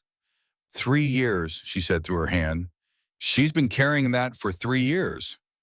You've been carrying yours for 4, Ray said, and Lily has been carrying hers. He let that sit then. You're not alone in this. That's the thing. He needed you to believe you were alone, that no one would help, that no one had seen what you'd seen or felt what you'd felt. He paused. It was never true. It's less true right now than it has ever been. Claire took her hand from her mouth, straightened, looked at the road ahead of them. Lily's hand came over the back of the seat and rested on her mother's shoulder. Just rested there. Light and certain and present. Claire covered it with her own hand.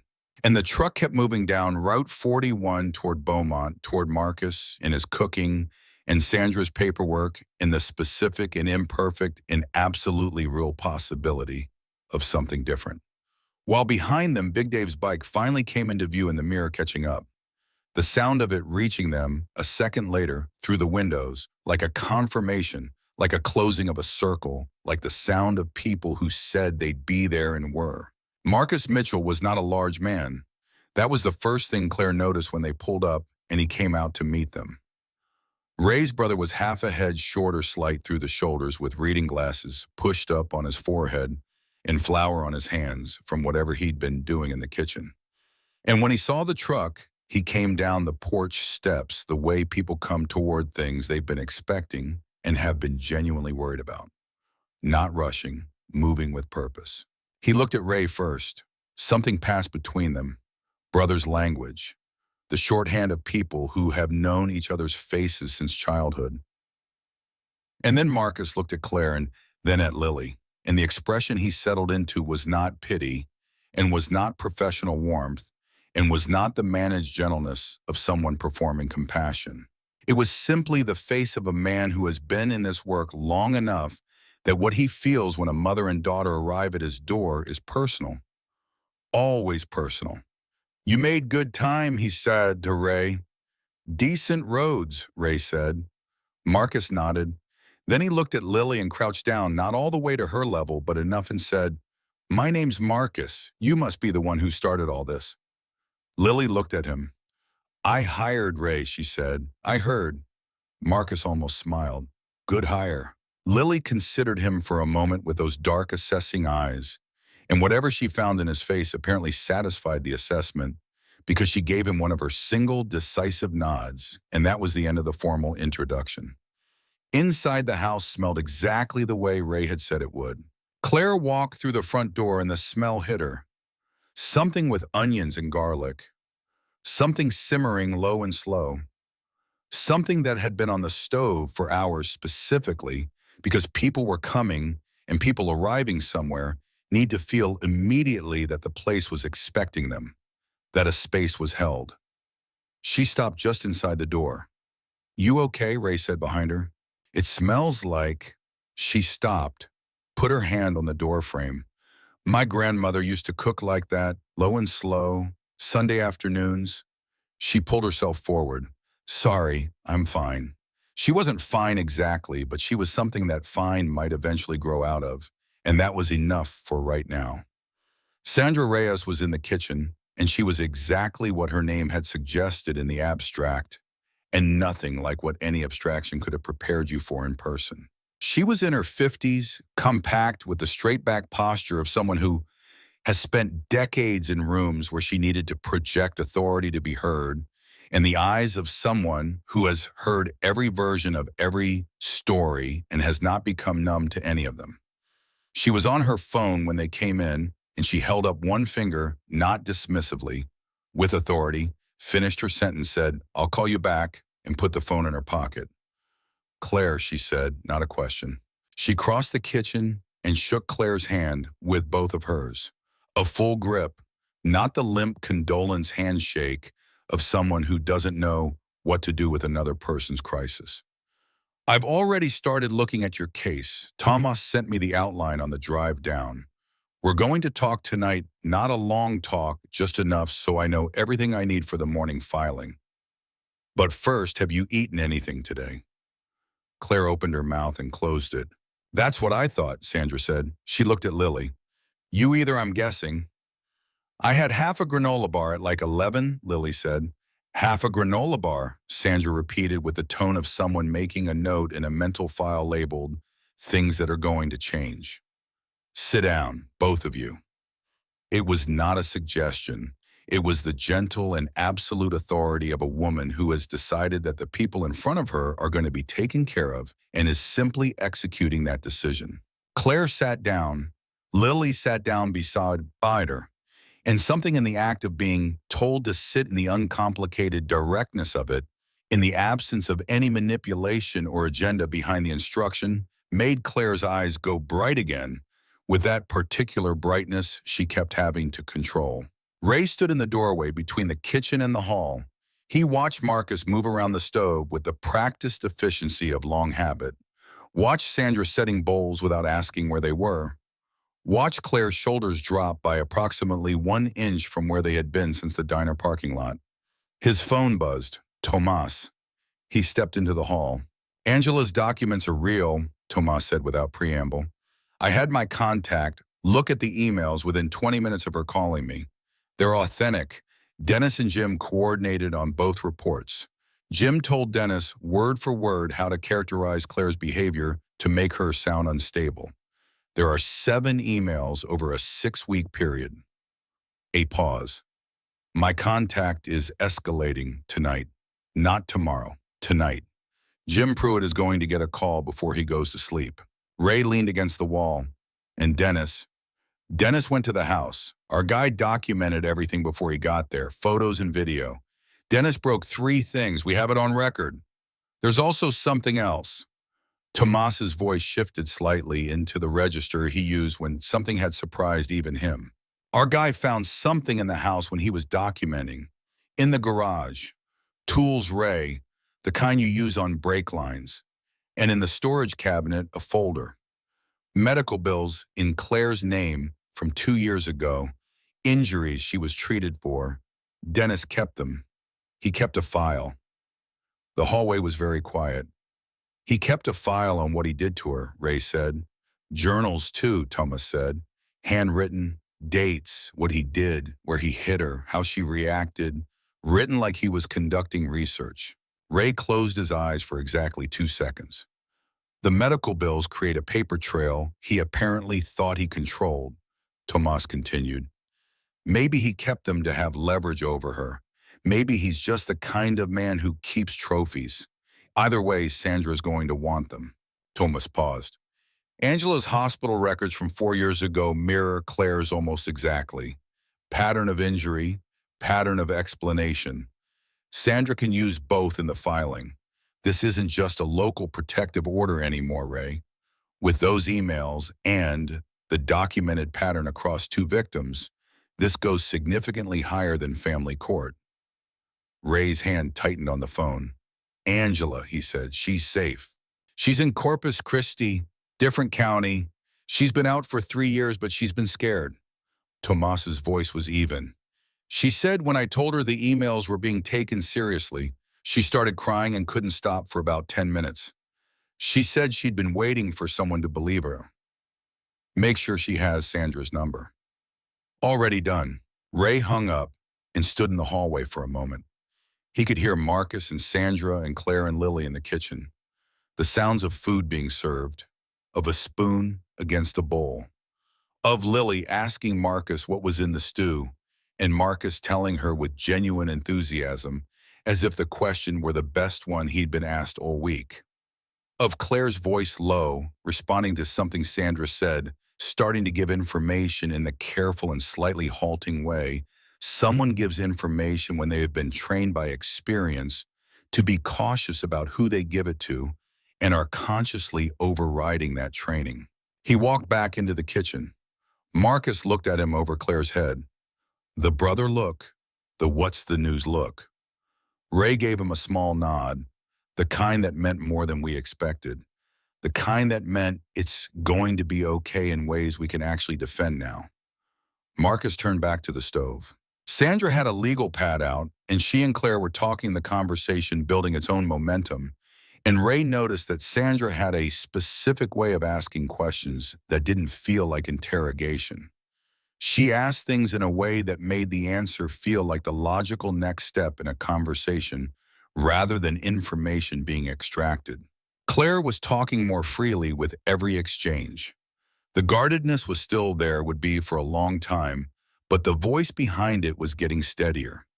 Lily was eating, deliberately, methodically, with the focus of someone who is very hungry and has decided that this food is safe to eat and is doing so without apology.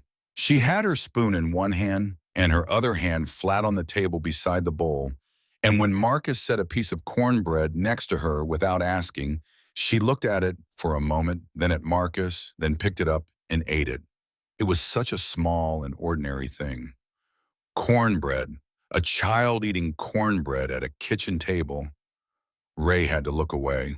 He found himself at the back door, and he went through it and stood outside in the dark, and the night air was warm and still and smelled like cut grass and distance and the particular open quality of Texas nights that he had known his whole life and that had been, on the worst days of his life, the only thing that felt unconditional. He heard the door behind him. He didn't turn around. He already knew from the weight of the footsteps. Lily came and stood beside him, not asking anything, just stood there the way she'd done everything today, with intention, with that quality of presence that was too old for her face and too necessary for anyone to wish away. You can't sleep, Ray said. Not yet. She was quiet for a moment. Mom's still talking to Sandra. Sandra's going to stay for a while, I think. Mom has a lot to say. Another pause. She's never had someone ask her to say it before. Not someone who was actually going to do something with it. No, Ray said. I don't imagine she has. Is it going to work? Lily asked. The legal stuff, is it actually going to stop him? He thought about the easy answer. He thought about what she'd earned by being honest with him all day, by not dressing anything in softness when the truth was what was needed. The legal process is going to create real consequences for him, he said, consequences that follow him, that make what he does next cost him in ways that aren't there right now. He paused. That's not the same as a guarantee.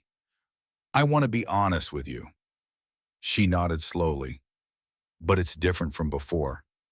Yes, significantly different from before. Because of Angela. Because of Angela, and because of Tomas, and because of Sandra, and because of Carol, and because of Renee, and because of Marcus, he paused. And because of you. You're the one who made all of those people connect to each other. You're the one who found the first piece. Lily absorbed this, stared out at the dark.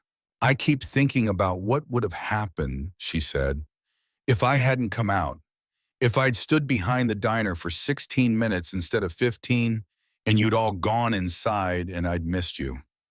Her voice didn't waver, but something in it was very careful. I've thought about it 3 times since we left the diner.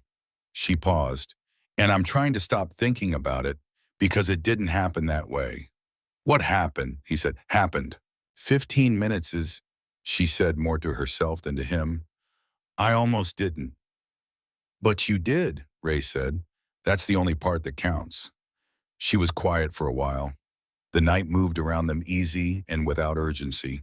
Then she reached into the pocket of her jeans and pulled out the crumpled bills and the quarters and the dime. She'd had it in that pocket and all day, through the diner and the truck and the highway and Dennis's truck and the mirror and all of it. She held it out to him, the $14.35. He looked at it. We had a deal, she said. You said you'd give back the dollar when it was done. He reached into his vest pocket and found the single folded dollar bill he'd put there in a diner parking lot that felt like 3 lifetimes ago. He held it out. She took it, added it to the rest, pressed the whole $15 into a slightly more organized shape, and put it back in her pocket. It's not done, she said. I know that, but the part you could do is done. Yeah, he said, the part I could do. What comes next? She stopped. That's ours, mine and Mom's. That's right. We're going to be okay, she said, and it wasn't a question. Wasn't something she was asking him to confirm. It was a statement being road-tested, being said out loud for the first time to see how it held up under its own weight. She said it again slightly differently. We're going to be okay. It held up. The back door opened again, and this time it was Claire. She came out and stopped when she saw them standing there. Ray and her daughter side by side in the dark. And something about the image did something to her face that she didn't try to control this time, didn't manage or contain. Sandra wants to wrap up for tonight, she said. She's coming back at 8 in the morning. She looked at Ray. Tomas called her while we were talking. He told her about Angela's emails. I know, Ray said. She said. Claire stopped. She pressed her hand briefly over her eyes, a gesture of composure, then dropped it. She said this case is going to outlast Dennis Pruitt's ability to hide. She paused. Those were her exact words. She said by the time she's done filing, he's not going to have a quiet place left to stand. Her voice had cracked on the last sentence, and she let it crack, didn't chase it down and smooth it over. She also told me about Jim Pruitt getting a call tonight from the state level. Yes, he's going to know, Claire said. He's going to know it fell apart. Yes, she nodded, pressed her lips together, nodded again. Good hand, she said, and the word was quiet and fierce and entirely her own. The 3 of them stood in the dark for a moment, the grizzled biker with his dollar back in his pocket, the woman who had been holding on for 4 years by whatever was available and had finally been handed something solid, and the 8-year-old who had done the math and chosen to walk toward a stranger rather than stay in a life that was doing its best to convince her there was no door. You should get some sleep, Ray said to Lily. She looked at him. You'll still be here in the morning. Said I would. You said tonight. Tonight and morning, as he said. Sandra's at 8. I want to hear how it goes. The corner of Lily's mouth moved. The almost smile she'd been practicing all day. The one that hadn't fully committed yet. Had been waiting for something to commit to. It committed. Full and real and 8 years old and entirely her own. She went inside. Claire stood with Ray for another moment. The night was still doing what it did, warm and wide and unhurried. I don't know how to say thank you for something this size, she said. You don't have to, he said. I need to try anyway. She looked at him steadily. You didn't have to stop. You didn't have to stay.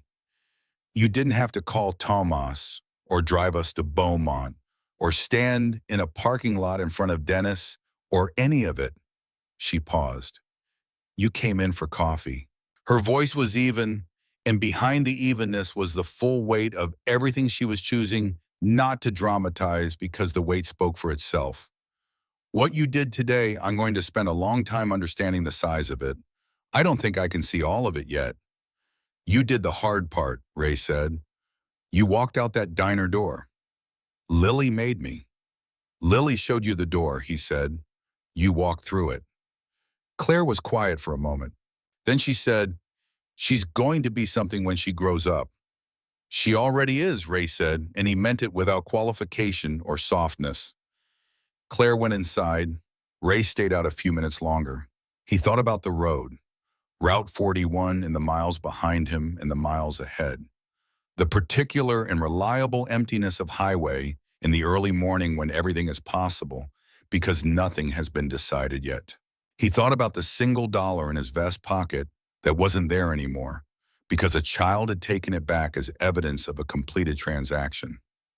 He thought about Lily's almost smile finally finishing itself.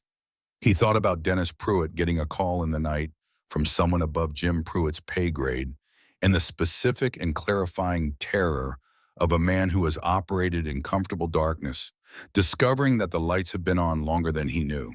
He thought about Angela Reeves in Corpus Christi crying on the phone for 10 minutes because someone had finally believed her. Then he went inside because the night was full and the morning was at 8 and Sandra was coming back and there was still work to do, and Ray Mitchell had never been the kind of man who went anywhere before the work was finished. In a room down the hall, Lily fell asleep before Claire came in to check on her. She was curled on her side with her hand tucked under her cheek, the left sneaker with the dead lights sitting on the floor beside the bed, where she'd kicked it off the right one beside it, still carrying its single blinking function into the dark. $15 had bought her everything, not because money had power, because she'd had the specific and extraordinary courage to walk across a gravel parking lot and hand it to the right person at the right moment, and because that person had been exactly the kind of man who, when a child looks up at him with a bruised face and says, I need to hire you, finds it completely impossible to walk away. He hadn't taken her money, but she'd paid him anyway in the only currency that had ever actually mattered between them. She trusted him, and he had not for a single moment let that trust fall. That was the whole story. That was all of it. A little girl who refused to stop believing that someone would help, and a man who turned out to be the kind of person who proved her right. The morning came in gold through the windows of Marcus's house, the kind of Texas morning that arrives without subtlety, all heat and light from the first moment. And by 7:30, the kitchen smelled like coffee and something baking that Ray couldn't identify, but that made the whole house feel like a place people had been living in for years. Marcus was already up, had probably been up since 6, and when Ray came into the kitchen, his brother handed him a mug without asking if he wanted one. She sleep, Marcus asked. Lily or Claire? Both. Lily slept through. Claire I heard moving around about 4, then quiet again by 5. Marcus nodded, not surprised, just cataloging. Sandra's on her way. She texted 20 minutes ago. Said she's got the emergency filing ready and she wants to go over it with Claire before they head to the courthouse. What time's the filing? 9:15. Judge Kellerman. Sandra says she's good. Good how? Good as in she doesn't tolerate games. Good as in if Dennis tries to contest this without cause, she'll hand him his head. Ray drank his coffee and thought about judges who didn't tolerate games and what that meant for a man like Dennis Pruitt, who had spent 4 years playing a very specific game with very high stakes. Claire came into the kitchen at 7:45, and she looked like someone who had slept 3 hours in pieces and spent the rest of the time staring at the ceiling doing math. But her eyes were clear, and when Sandra arrived 15 minutes later, with a leather bag full of documents and a laptop under her arm, Claire sat down at the kitchen table with the focused attention of someone who understands that the next 2 hours are going to determine the architecture of the next 2 years. Sandra spread the documents out like a general planning a campaign. "Here's what we're filing," she said. "Emergency protective order. Full no contact.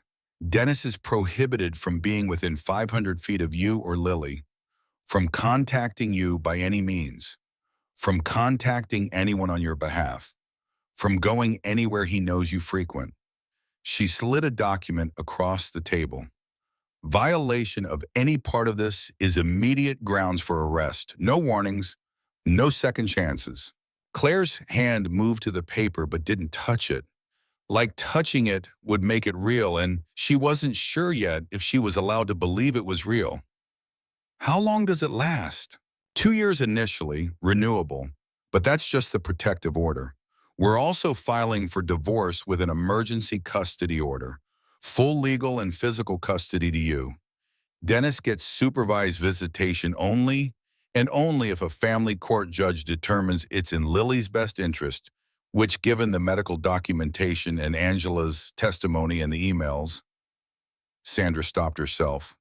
Started differently. He's not getting unsupervised access to that child, not in this lifetime. Something moved through Claire's expression. Something large and complicated and fragile. What if he fights it? Then he fights it in front of Judge Kellerman with a state investigation into his cousin's conduct, sitting in the background, and a documented pattern of abuse across 2 victims and journals he kept in his garage that make him look like he was conducting a science experiment on how much pain a human being can take before they break. Sandra's voice had an edge to it now. Not anger exactly, something colder, more surgical. "Let him fight it. I want him to fight it. Every move he makes from here forward goes on record, and every record makes the case stronger." She looked at Claire directly. "This isn't a fair fight anymore, Claire. It stopped being a fair fight the moment you walked out of that diner. Now it's just a fight, and I'm very good at fights." Claire pressed her hand flat on the table, a grounding gesture, staying present. "When will he know?" "He'll be served this morning, probably around 10. A process server is going to show up wherever he is and hand him the paperwork, and from that moment forward, the clock is ticking. He's going to lose his mind." "Probably," Sandra said, "which is why I've already coordinated with the Beaumont PD. They're aware of the filing. They're aware of the history. They're aware that Dennis Pruitt is a high-probability risk for violation. If he shows up here, if he shows up anywhere near you, they'll be here in under 3 minutes." She paused. "And Ray's not going anywhere until we're sure you're safe." Ray, leaning against the counter with his coffee, said, "That's right." Claire looked at him, then at Sandra, then at the documents on the table. "This is really happening," she said, not a question, more like she was testing the weight of the sentence to see if it would hold. "This is really happening," Sandra confirmed. Claire picked up the protective order, read it, her eyes moving over the language with the focused precision of someone who has been waiting for years to read exactly these words and is now afraid she's going to find a loophole she missed. She didn't find one. She set the paper down and looked at Sandra. "Thank you," she said, and the words came out rougher than she probably intended, the product of too much emotion being pushed through too narrow a channel. "Don't thank me yet," Sandra said. "Thank me when he's sitting in a cell for violating this thing.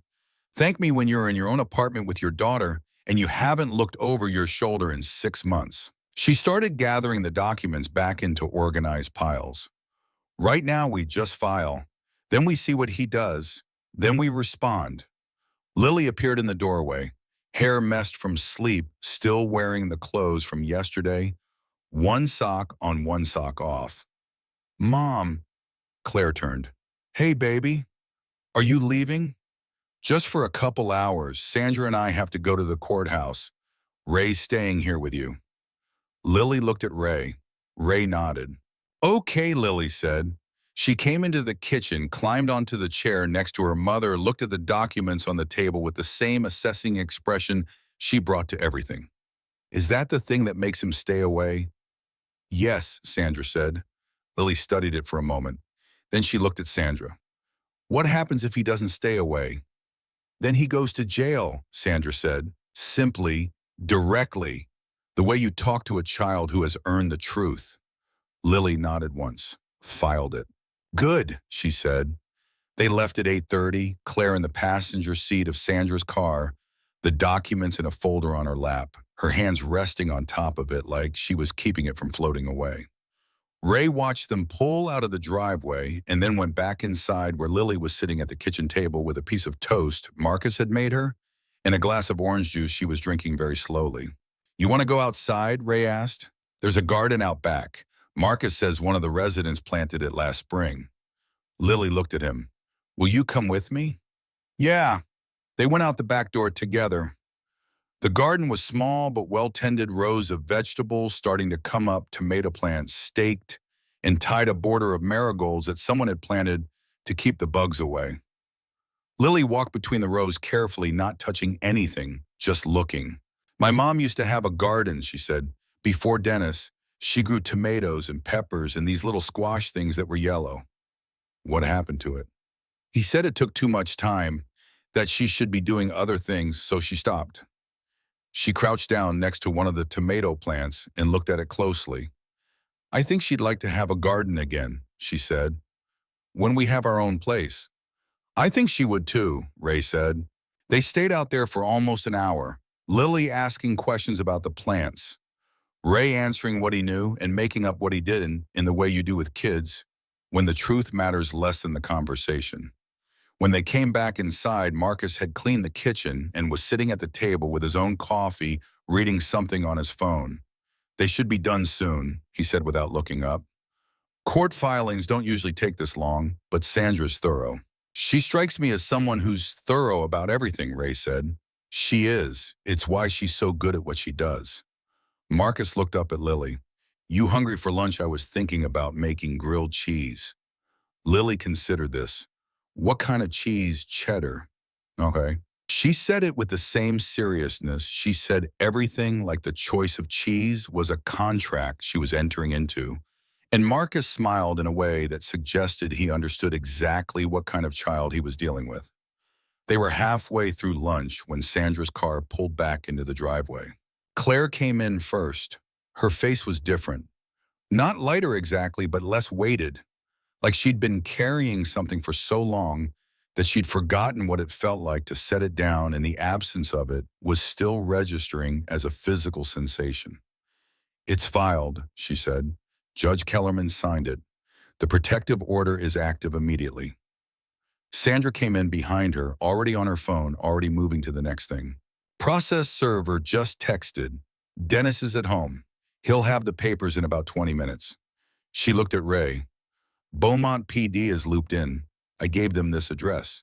They know to respond immediately if there's any indication he's headed this way. You think he will? Ray asked. I think he's going to do something, Sandra said.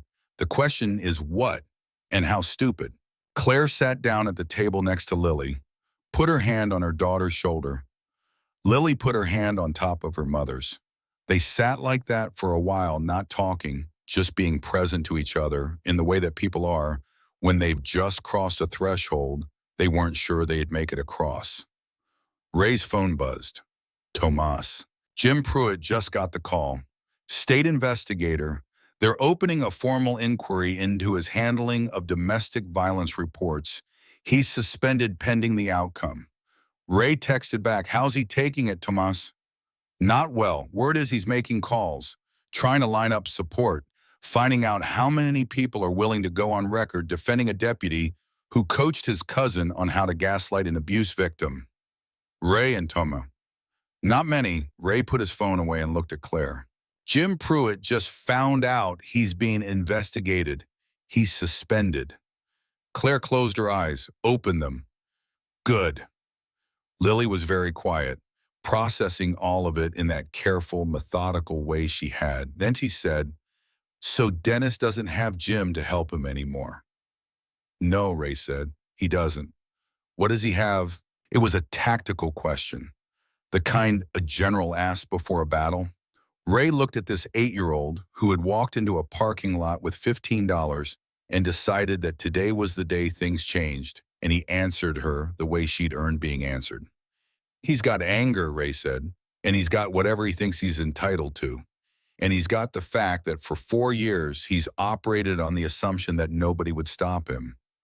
That's what he's got." "But those aren't real things," Lily said. "Those are just things he thinks." "That's right. And we have real things." "Yes," Lily nodded, satisfied with the math. 23 minutes after Sandra's text about the process server, Ray's phone rang. "Big Dave," Ray answered. "Yeah. Blue truck just left Dennis's house. Moving fast, not toward Beaumont, toward town. Looks like he's heading for Jim's place. Alone. Far as I can tell. Stay on him. Already am." Ray hung up and relayed the information. Sandra's eyes sharpened. He's going to try to get Jim to do something. Even suspended Jim still has friends in the department. Dennis is going to try to leverage that. "Will it work?" Claire asked. "No," Sandra said, "because Jim Pruitt is currently sitting in his house trying to figure out how to keep his pension and his freedom. He's not going to risk either one for Dennis. Not now." Her phone buzzed. She looked at it. "Process server confirms delivery." Dennis took the papers, read the first page, and threw them at him. Another buzz. "And now Dennis is calling me." She looked at Claire. "Do you want me to answer it? Can you record it?" "Already am. Everything he says from this point forward is evidence." Sandra answered on speaker. "Put it on the table where everyone could hear." "This is Sandra Reyes. You have no right." Dennis's voice was tight, strangled, the voice of a man whose world has just rearranged itself in ways he can't control. "That's my wife. That's my daughter. You can't just—" "Mr. Pruitt," Sandra said, and her voice was professional ice. "I'm recording this call. Anything you say can and will be used in court. If you have questions about the protective order, you should direct them to your attorney. I don't need a lawyer for this. This is bullshit. She's lying. Whatever she told you, she's lying. Mr. Pruitt, I want to talk to her. I want to talk to Claire. You tell her I know where—" Sandra's expression didn't change, but Ray saw her hand tighten on the phone. "Are you threatening her, Mr. Pruitt?" Silence on the other end, the kind of silence that comes when someone realizes they've just said something they can't unsay. "I'm not threatening anybody. I'm just saying, because threatening a protected party is a criminal offense. And you're currently on a recorded line with an attorney who specializes in exactly this kind of case. So I'm going to ask you one more time. Are you threatening Claire Brennan?" "No." "Good. Then we're done here. Any further contact should go through your attorney. Do you understand silence?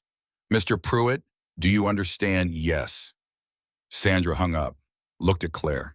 "He just gave us a recording of him implying a threat against you within an hour of being served with a protective order.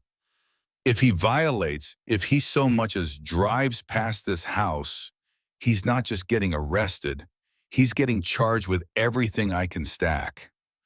Claire was shaking, not with fear, with something else, something that had been held down for so long that its release was almost violent. "He sounded scared," she said. "He should be," Sandra said. "He spent 4 years thinking he's untouchable. He just found out he's not." The afternoon passed in a kind of suspended tension, like waiting for weather. Ray stayed at the house. Marcus made dinner. Lily helped him, standing on a chair to reach the counter, measuring ingredients with the same precision she brought to everything. Claire sat in the living room with Sandra, going over documents. What to expect in the next few weeks. Court dates, custody arrangements, The mechanics of dismantling a marriage that had been held together by fear. Around 5, Big Dave called again. Dennis is at a bar, fourth one today. He's drinking heavy and he's getting loud. Bartender's starting to look worried. Jim ever show up? No, Dennis called him 3 times. Jim didn't answer. Last time Dennis left a voicemail. Couldn't hear what he said, but he threw his phone after. Keep eyes on him. Will do. Dinner was quiet. Lily ate everything on her plate without being asked. Claire picked at hers, pushing food around more than eating it. Sandra had gone back to her office to file additional paperwork, but said she'd be available by phone all night. Ray was helping Marcus clean up when his phone rang again. Hector this time. He's on the move. Left the bar about 10 minutes ago. He's drunk, Ray. I mean really drunk. Almost didn't make it to his truck without falling. Where's he headed? East, toward Beaumont. Ray's hand tightened on the phone. Lone. Yeah, but he's got something in the passenger seat. Can't tell what from here, but it's long. Could be what? Could be a crowbar or a bat, something like that. Ray closed his eyes. ETA. At the speed he's driving, maybe 40 minutes. Maybe less if he doesn't wrap himself around a tree first. Call it in. DUI in progress. Give them his plates. Already did. Beaumont PD says they'll intercept.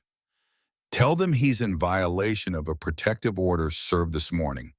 Tell them he's potentially armed. Tell them the protected party is at this address and he knows it. On it. Ray hung up and walked into the living room where Claire was sitting with Lily. He's coming, he said. He's drunk and he might be armed and he's about 40 minutes out. Police are trying to intercept, but I need you both to go into the back bedroom with Marcus. Lock the door. Don't come out until I say. Claire stood up. Her face had gone white, but her voice was steady. Lily, come on. Is Ray going to be okay? Lily asked. I'm fine, Ray said, but I need you to do what I'm asking. Can you do that? Lily looked at him for a long moment. Then she nodded. She walked to the back of the house with her mother. Marcus followed. Ray heard the door close, heard the lock turn. He called Big Dave. How far back are you? About half a mile. I can see his taillights. Beaumont PD say they were intercepting. They did, but there's a problem. What problem? He just turned off the main road. He's taking back roads. Unless they know exactly where he is, they're not going to find him in time. Ray walked to the front window, looked out at the empty street, the evening settling into dark. How long? 20 minutes, maybe less. Ray thought about the layout of the house, the sight lines, the approaches. He thought about Marcus in the back room with Claire and Lily, and whether the lock on that door would hold against a man with a crowbar and 4 years of rage. It wouldn't. Get here, Ray said, fast as you can. He hung up and called Sandra. Dennis is en route, possibly armed. Beaumont PD is trying to intercept, but he's on back roads. He'll be here in under 20 minutes. I'm calling them now. I'll make sure they know. Sandra, if he gets here before they do, you do what you need to do to keep them safe. I'll handle the legal fallout. She hung up. Ray stood in the living room and waited. The minutes passed like hours. He could hear Marcus in the back room talking to Lily in a low voice. Couldn't hear the words, but could hear the tone. Calm, steady, keeping a child calm in a situation that had no business involving a child at all. His phone buzzed. Hector, he just pulled onto your street. Ray looked out the window, saw the headlights, one out, the blue Ford truck moving too fast, swerving slightly, overcorrecting. It stopped in front of the house. Dennis got out. He had a crowbar. Ray stepped out onto the porch. Dennis saw him and stopped, swayed slightly. The streetlight caught his face and Ray could see the specific desperation there.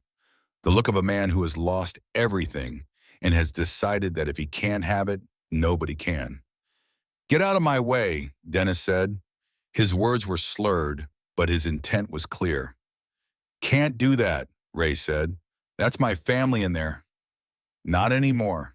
Dennis took a step forward, the crowbar loose in his right hand. I'll go through you if I have to. You can try. Behind Dennis, another vehicle pulled up. Not a police car, a sedan. The door opened and a man got out. Mid-40s, wearing work clothes, paint-stained. He looked at Dennis, looked at Ray, looked at the crowbar. "Dennis," the man said, "what are you doing?" Dennis turned. "Travis, this doesn't concern you." "Yeah, it does. You called me an hour ago, said you needed help, said you needed someone to back you up because your family was being stolen." Travis looked at the house, at Ray on the porch, at the crowbar in Dennis's hand. "This isn't backing you up, man. This is watching you commit a felony. I just need to talk to her. With a crowbar. I just need—" "No." Travis shook his head. "No, Dennis. I came because we worked together, because I thought maybe you were in a bad spot and needed a hand. But this—" he gestured at the house, at Ray, at everything. "This is you about to hurt people, and I'm not—" He stopped himself. "There's a kid in there, Dennis. I saw her picture on your phone. She's what, 8, 9 palm?" Dennis said nothing. "I'm not helping you do this." Travis got back in his car, started the engine. Before he pulled away, he rolled down the window. "Get help, Dennis. Real help. Before you do something you can't take back." He drove off. Dennis stood in the street, swaying, the crowbar still in his hand. Ray could see him processing it, the abandonment, the isolation, the specific and terrible awareness that he was alone. "It's over, Dennis," Ray said. "The protective order is filed. Claire and Lily are safe. Jim can't help you. Your friend just walked away. And there are police on their way here right now." "I can't," Dennis's voice broke. "I can't lose them. They're all I have." "You lost them when you raised your hand the first time. Everything after that was just you refusing to see it." Dennis looked at the crowbar, looked at the house, looked at Ray. For a moment, Ray thought he was going to charge, thought he was going to try to go through Ray and into the house and make this the violent thing it had been threatening to be me all day. But then Dennis's shoulder sagged. The crowbar dropped from his hand and hit the pavement with a dull clang, and he started to cry. Not the manipulative crying of a man trying to generate sympathy, the ugly, broken crying of someone whose entire architecture of control has collapsed and who has nothing left to hold himself up with. He sank down to the curb, put his face in his hands. Ray stayed on the porch, sirens in the distance, getting closer. 2 Beaumont PD cruisers pulled up. 4 officers got out, hands on their weapons, assessing the scene. Ray raised his hand slightly. "I'm Ray Mitchell. I'm the one who called it in. Sandra Reyes is representing the protected party. That's Dennis Pruitt. He's in violation of a protective order filed this morning. The crowbar is on the ground next to him." One of the officers approached Dennis. "Mr. Pruitt, I need you to stand up and put your hands behind your back." Dennis didn't move. "Mr. Pruitt." Slowly, Dennis stood, put his hands behind his back. The officer cuffed him. "You're under arrest for violation of a protective order. You have the right to remain silent." The Miranda rights continued, but Dennis wasn't listening. He was looking at the house, at the front door, like he could see through it to where Claire and Lily were. "Tell her I'm sorry," he said. "Sir, you need to stop talking." "Tell her I never meant—" "Sir." They put him in the back of the cruiser, drove him away. The remaining officers took statements, photographed the crowbar, photographed the tire marks from where Dennis had swerved. One of them went to the door and knocked. Ray opened it. "Is Claire Brennan here?" "She is." "We need to verify she's safe." Ray called back to the bedroom. "Claire, police need to see you're okay." The door opened. Claire came out, Lily right behind her. The officer looked at Claire, at the fading bruise on her face, at Lily's bruise, older now but still visible. "Ma'am, are you all right?" "Yes." "Did he make contact with you or your daughter?" "No, Ray kept him outside." The officer looked at Ray. "You did good. Backup was still 5 minutes out. If he'd gotten inside—" He didn't finish the sentence. He didn't have to. They left around 9. The street went quiet. Marcus made tea. Lily fell asleep on the couch before she finished hers. Ray carried her to the bedroom. Claire pulled the blanket up over her. They stood there for a moment looking at this child who had done everything right and still had to live through a night where a man came to her door with a crowbar. "She's safe," Ray said, "because of you." Because she walked across a parking lot and asked for help. Everything else followed from that. They went back to the living room. Marcus had already gone to bed. Claire sat on the couch where Lily had been. "What happens now?" she asked. "Dennis gets arraigned tomorrow. Sandra will be there. He'll be charged with violation of the protective order, probably criminal trespassing, possibly assault with a deadly weapon depending on how the DA wants to frame the crowbar. He's looking at jail time." "How much?" Sandra said 6 months minimum. Could be more depending on his record and how the judge feels about men who show up at their ex-wife's door drunk with a crowbar. Claire absorbed this.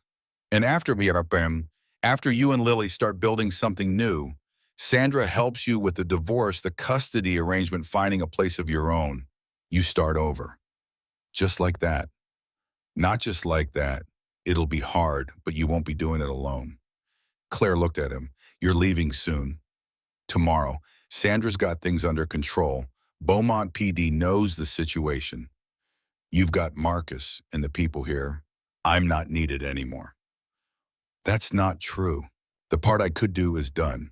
She was quiet for a moment. Then she said, "Lily's going to want to say goodbye." "I know. She's going to try not to cry." "I know that too. She's gotten very good at not crying." Ray looked at the hallway where Lily was sleeping. "Yeah, she has."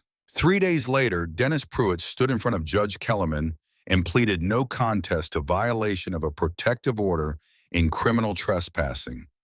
The judge looked at the file, at the photographs of Claire's face, at the photographs of Lily's face, at the crowbar that had been entered into evidence. "Mr. Pruitt, I've been doing this for 23 years. I have seen a lot of men stand where you're standing and tell me they're sorry, that they didn't mean it, that it won't happen again." She paused. "You kept journals. You documented what you did to your wife like you were conducting research. You coached with a law enforcement officer on how to make her reports disappear. You showed up at her place of refuge with a weapon after being served with a protective order." Another pause. "I don't believe you're sorry. I believe you're sorry you got caught. 4 years, eligible for parole in 2. Dennis was taken into custody. Sandra called Claire with the news. Claire sat on the bed in the small apartment she'd moved into the week before and tried to understand that it was over. 4 years. She'd been married to him for 4 years. He'd get the same amount in prison. The symmetry felt important, though she couldn't say exactly why. Lily was at school, her first week at the new school. She'd been nervous the first day, but had come home talking about a girl named Sophie who liked the same books she did, and a teacher named Mrs. Hendricks who let them have a plant on each desk that they were responsible for. Lily had chosen a small cactus. "Because it doesn't need much," she'd said. "Just sun and a little water, and it'll be okay." Claire had understood that Lily wasn't just talking about the plant. That night, they had dinner at the kitchen table in their apartment. It was small, cramped, the furniture was secondhand, and the walls needed paint. But it was theirs. After dinner, Lily went to her room to do homework. Claire sat at the table with a cup of tea and looked at the phone number Sandra had given her. Angela Reeves. She'd been meaning to call for a week, had picked up the phone half a dozen times and put it back down. "What do you say to someone who survived the same man you did? What do you say to someone who tried to warn people and wasn't believed?" She dialed before she could talk herself out of it. It rang 3 times. "Hello, Angela. This is Claire Brennan." Silence on the other end. Then, "I've been hoping you'd call." They talked for 2 hours. Not about Dennis, not at first. About other things. Where they'd grown up. What they'd wanted to be when they were kids. The specific smallness of their lives before him, and the specific enormity of their lives after. Eventually, Angela said, "Do you ever feel like nobody understands unless they've been through it?" "Every day." Sandra told me about a support group. "For women who've been through this, I've been thinking about going, but I haven't yet." I haven't either. We could go together if you wanted. Claire looked at Lily's closed bedroom door, at the small apartment, at the life they were building one careful piece at a time. I'd like that, she said. 2 months later, Ray's phone rang while he was somewhere in Nevada, middle of nowhere. Just him and the road and the kind of silence that's so complete you can hear the wind change direction. He pulled over, looked at the number, didn't recognize it, but something made him answer anyway. This is Ray. Ray, it's Lily. He'd know that voice anywhere. The careful precision, the measured way of speaking like every word was chosen specifically. Hey kid, everything okay? Everything's good. Mom said I could call you. I wanted to tell you something. I'm listening. I got an award at school for courage. They gave it to me in front of the whole assembly, and I had to go up on stage, and the principal asked me where I learned to be brave. She paused. I told them about you. Ray pulled the bike fully off the road, killed the engine. You didn't have to do that. I wanted to. I told them about a man who said yes when everyone else would have said no. I told them about how sometimes the bravest thing you can do is ask for help, and sometimes the bravest thing you can do is give it. Ray looked out at the desert, at the long, empty stretch of highway, at the particular kind of freedom that comes from having nowhere you need to be. You did the hard part, Lily. You walked across that parking lot. I know, but you could have said no. You could have taken the dollar and then left anyway. People do that. They say they'll help and then they don't. I'm not people. I know. That's why I told them about you. She was quiet for a moment. Mom says we're doing good. We have our own place now. It's small, but it's ours. I have my own room. I put the dollar you gave back on my wall, in a frame. The whole dollar. Yeah, Mom said it was the best investment we ever made. Ray smiled at that. How's your mom doing? She's good. She got a job at a bookstore. She really likes it. And she's going to meetings with this woman named Angela, who used to be married to Dennis too. They help each other. That's good. She smiles more now, like really smiles, not the kind where she's pretending. I'm glad. Another pause. Ray, there's something else I wanted to ask you. Yeah. Do you remember what you said to me that first night in the backyard at Marcus's house? He thought about standing in the dark with this 8-year-old who'd done everything right and was still scared it wouldn't be enough. I said a lot of things that night. You said that what I did walking out to meet you, that it was the whole definition of brave, because I thought about it and did it anyway, even though I was scared. I remember. I think about that a lot. When things are hard, when I'm scared about something new, I think about 15 minutes behind the diner and how I almost didn't come out. But you did. But I did, she repeated. And everything changed. She took a breath. I just wanted to say thank you for that, for all of it. You're welcome. Will I see you again? Ray thought about the road ahead, about the way he lived, about the specific restlessness that had defined most of his adult life. Yeah, he said. Yeah, kid, you'll see me again. Promise, promise.